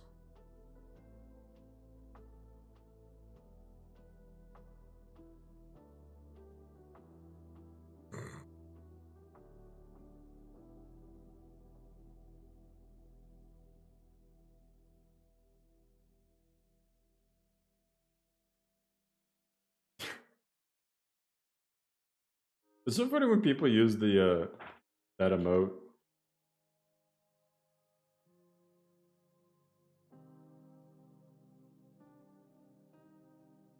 I don't think people know what that's from. So it's actually, do I have the picture of it here?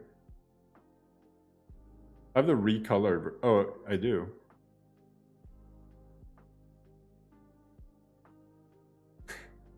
So this is one of the emotes, and it's literally just my cat with a ball on his head. And this this picture was really funny to me because my cat, sometimes he just zones out and he's kind of derpy.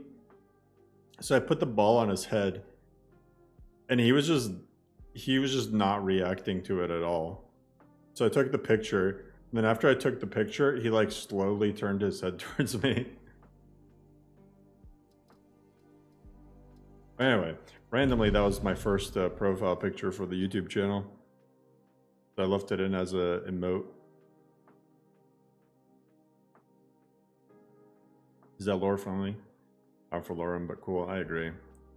If I made a power fantasy list, that's sort of stuff that I would include.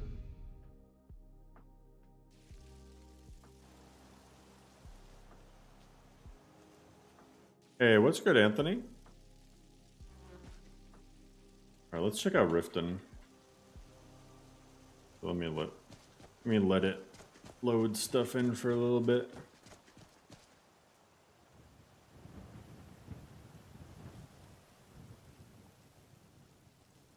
He's like, who the hell are you people?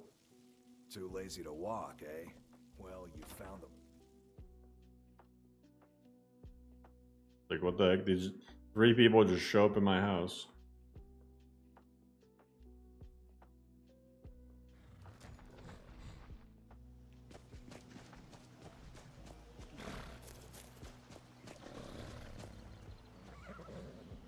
Before I let you in, Riften. Fast HT is stable, yeah. It is stable. Been addicted to modding recently. It's literally a crack. I know the dopamine rush is crazy. Proteus mod. I bet. Okay, what is the Proteus mod? I've seen that mentioned many times. This? Oh yeah, no, I don't feel like adding something like that.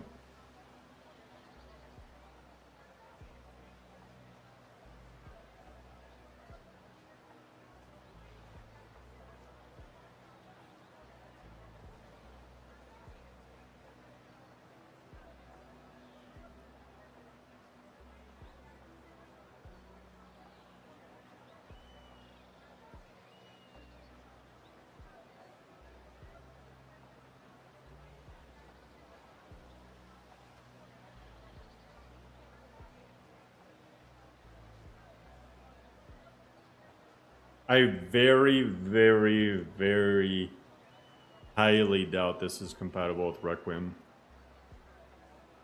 Even if it was, this isn't the sort of thing that I would add.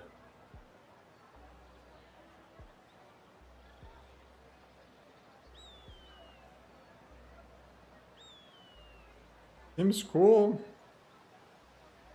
but I wouldn't personally add it. Had another run-in with a thief's guild. Being vanilla styled. I don't know. You can pretend not to. I have the weight menu, but not the lockpicking menu. Lockpicking menu is incompatible with a lot of stuff. I'm really getting tired of your excuses. When you borrowed money, you said you'd pay it back on time with the double payment here. Riften's under my protection. You watch yourself now.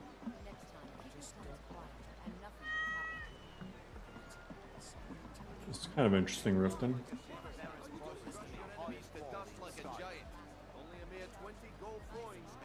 Oh, that is nice. Yo, that is actually nice. This right here looks clean.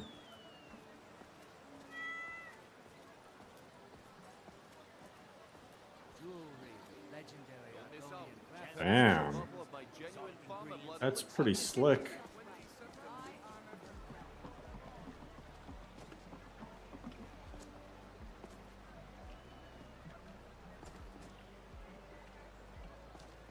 Like small little cobblestones.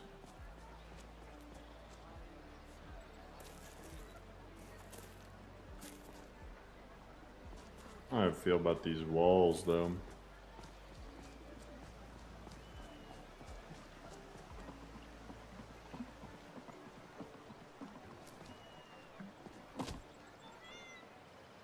Wait, let me go over here too.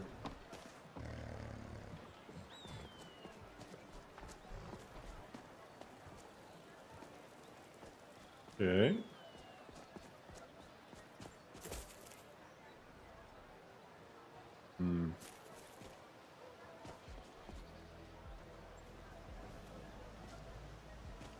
I don't know.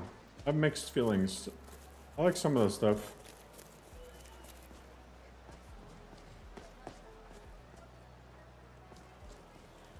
I think it just looks a little clean, you know? Looks a little too clean for Riften. Why does he need to show Markarth more love? I agree. Markarth has like nothing. I like the planks. I like the wood planks.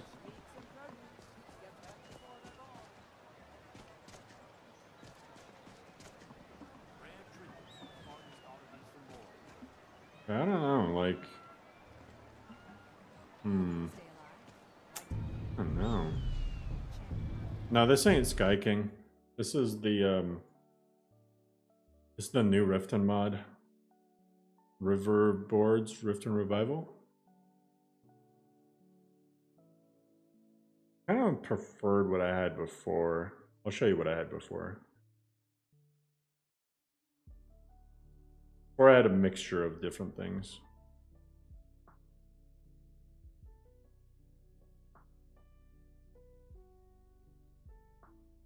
Yeah, LoreRim had a ton of new dungeons.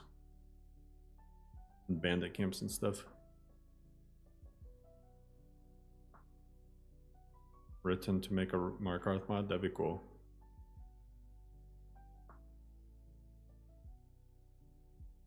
Yeah, Markarth, like... Riften should be dark and gritty. I think it doesn't really need to be dark per se, it just needs to be like run down. Because like I can understand it being brighter because Aspenwood is more on the brighter side and around Riften is aspen trees. I mean, it would still darken if you treat the wood, but still. I think, you know what it should be? You know how in my headcanon Riften is? You have... The houses are made out of, like, aspen, but then they're like... But then they're, like, painted over. Did I forget to refresh when I... But then they're, like, painted over. And then the paint is like peeling off and stuff, and there's like gaps, and missing shingles, and you know.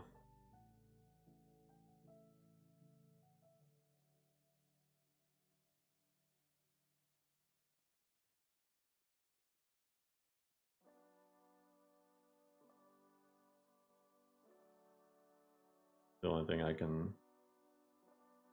I don't know. Like any other...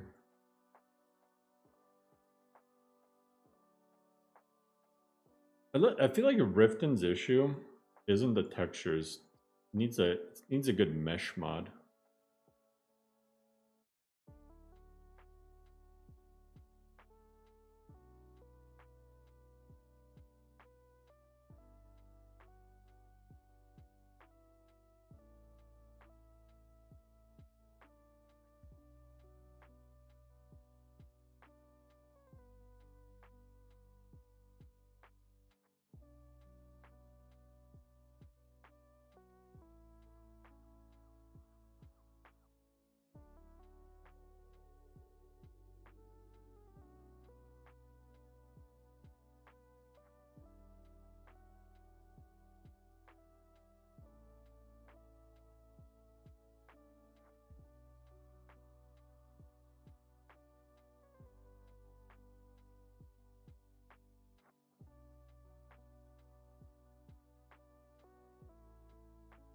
Do I have this downloaded?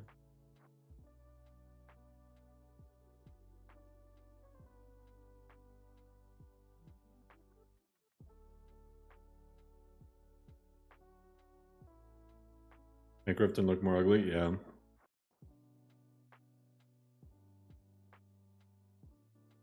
Mystery is Dawn.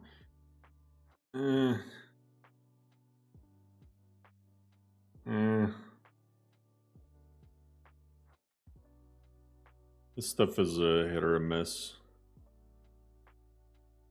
Which is not a great thing for a texture overhaul. I think if you want to like go through the textures and pick and choose, you could use it, but I don't know. I don't think it's parallaxed either.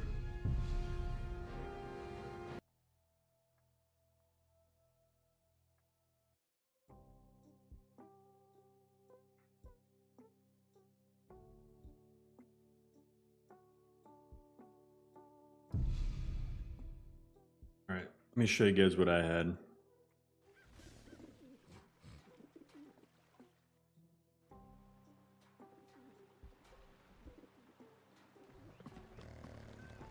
See, this is I mean, it's a combination of mods, but looks a bit more kind of worn, dirty.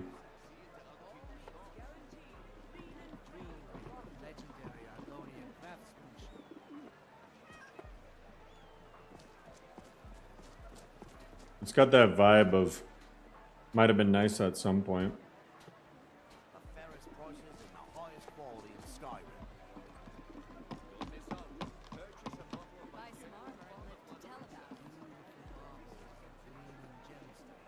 This is still really cool. I did like the although I don't feel like making people download several gigabytes just for one texture, but I think I like these steps more in the other one. Learn a library's worth of knowledge in moments. Throw back that missing limb with my genuine Palmer blood elixir. What was controversial yesterday? Oh, we're just talking about Ultima getting banned. And then today we talked about the Nexus DP changes.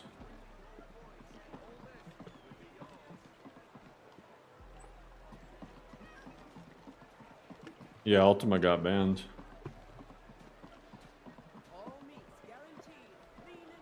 I totally didn't see that coming.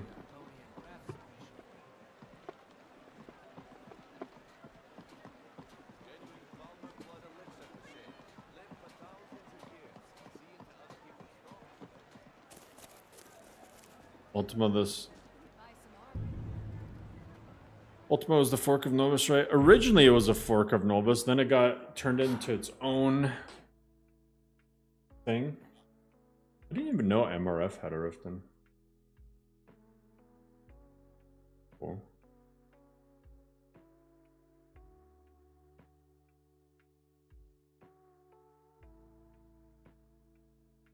Anyway.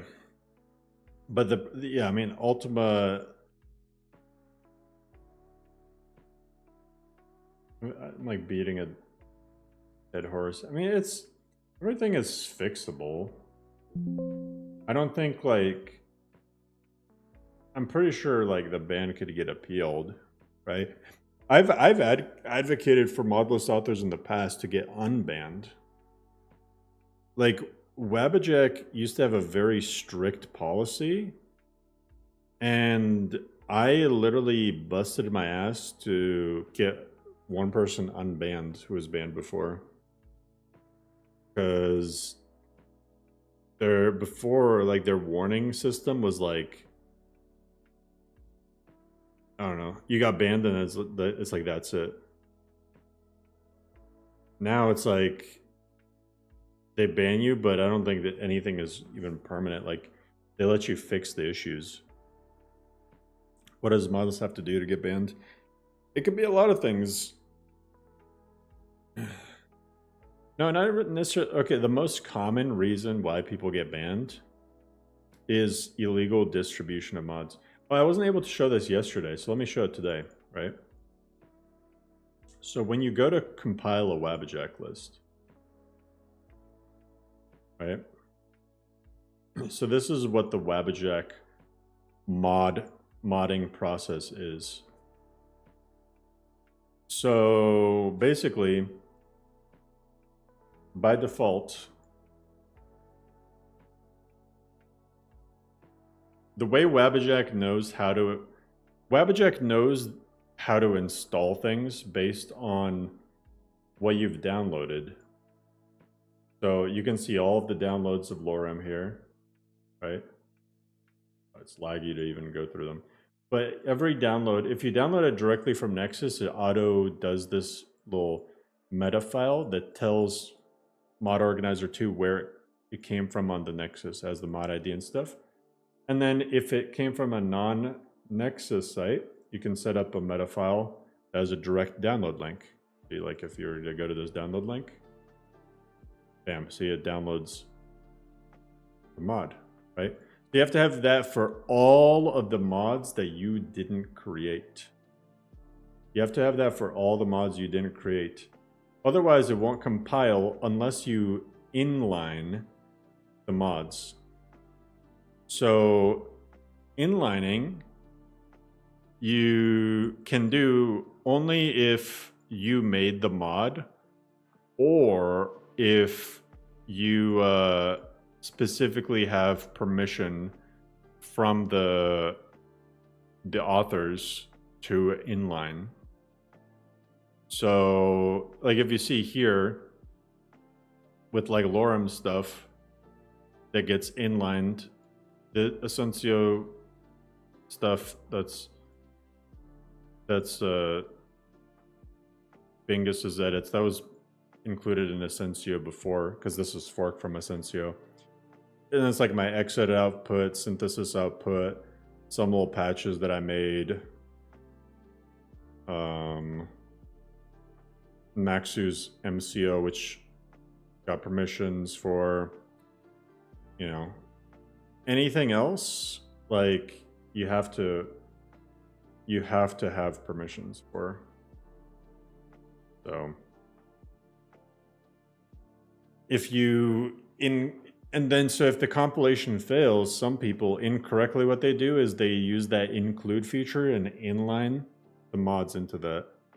Why does it matter if the mod is distributed unless it's paywalled? It matters because of copyright. It matters because mod authors still have rights. You still have these permissions here on Nexus or other sites. Like you can't just take somebody else's work and distribute it.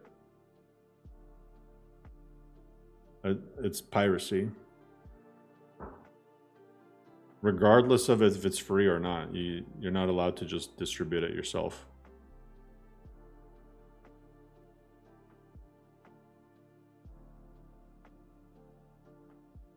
So that's the most common reason that mod lists get banned. But if the mod is put on Nexus, isn't it being distributed regardless? If it's put on Nexus by the mod authors, the mod authors are the ones who put it on Nexus. You can't take a mod from Nexus and make your own website and distribute them. Unless you're the owner of the mod or have permissions from the owner. So it's a little trickier than that. And when Wabajack does its stuff, it takes the stuff, like when you download mods, when you download a Wabajack list, Wabajack is automating the process, but it still takes the downloads from Nolvis or whatever the appropriate sites are. No, Nolvis didn't do it. Nolvis does the same thing Wabajack does. Nolvis is just an auto installer / downloader. Nolvis doesn't distribute other people's mods. It's like saying an artist doesn't have rights over their art because they posted it on Instagram. Exactly. Yeah. So yeah, Novus and Wabajack, they're just auto downloaders and installers. They they hook into your Nexus account, and you know everything. And the best part about Nexus, or I mean the best part about Wabajack, is that when you download mods, this is why a lot of authors like their mods to be in Wabajacks, because when it downloads, they get credit for that download. They get the unique download points, and then they get paid. Even though using Wabajack is free, and technically it's highly suggested to have Nexus Premium, but very, very technically it is free. The end result is mod authors get paid. And I think, honestly, Wabajack, if more people used Wabajack,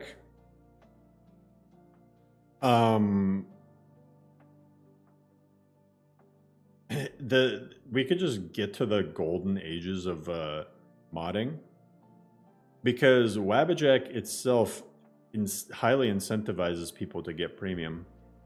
Because for most people, if you're making like a small little mod list, you don't need premium. You know, you can just, unless you're really like impatient, you need your mod to download ASAP, you really don't need premium. So, like, I would wager a lot of people didn't get premium until mod lists came out. So, people buy premium, mod lists get made from their mods, they get credit for those downloads, then they get paid, and then the cycle continues. So it's a really good system. The Wabajack / Nexus system is a really good system in my opinion. And if you have good mods out, chances are they're going to end up in a Wabajack list.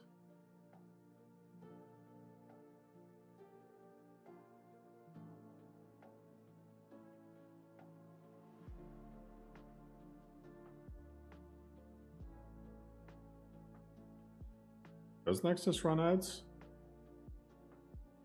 I honestly never noticed ads on Nexus. I downloaded LoreRim for the first time without premium. It took 22 hours of clicking. Oh my god. But still, 22 hours of clicking for over 3,000 mods is still better than setting aside a month to do the same thing manually, fully manually. Alright, see you, Taylor. Wait, I'm gonna end it off here too. Maybe you don't get ads. Oh, I see. I feel like I always had ways to remove ads. You had recommended one quest mod, what would it be? I don't know. Quest mod that you've never played before to try out?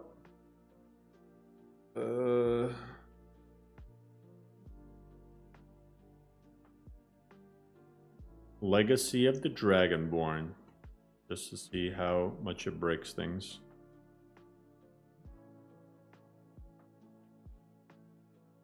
Anyway, guys, I'm gonna end off here. You guys were awesome today. I'll be back with some more. I don't know if I'll stream tomorrow. If I do, we'll be up and running with some more. Probably Vagabond, sorry. Don't kill me. Vagabond. But until then, I'll wait a bit for LTD V6. Yeah, do that. Anyway, appreciate you guys, truly. And hope you have a good evening. I'll catch you next time.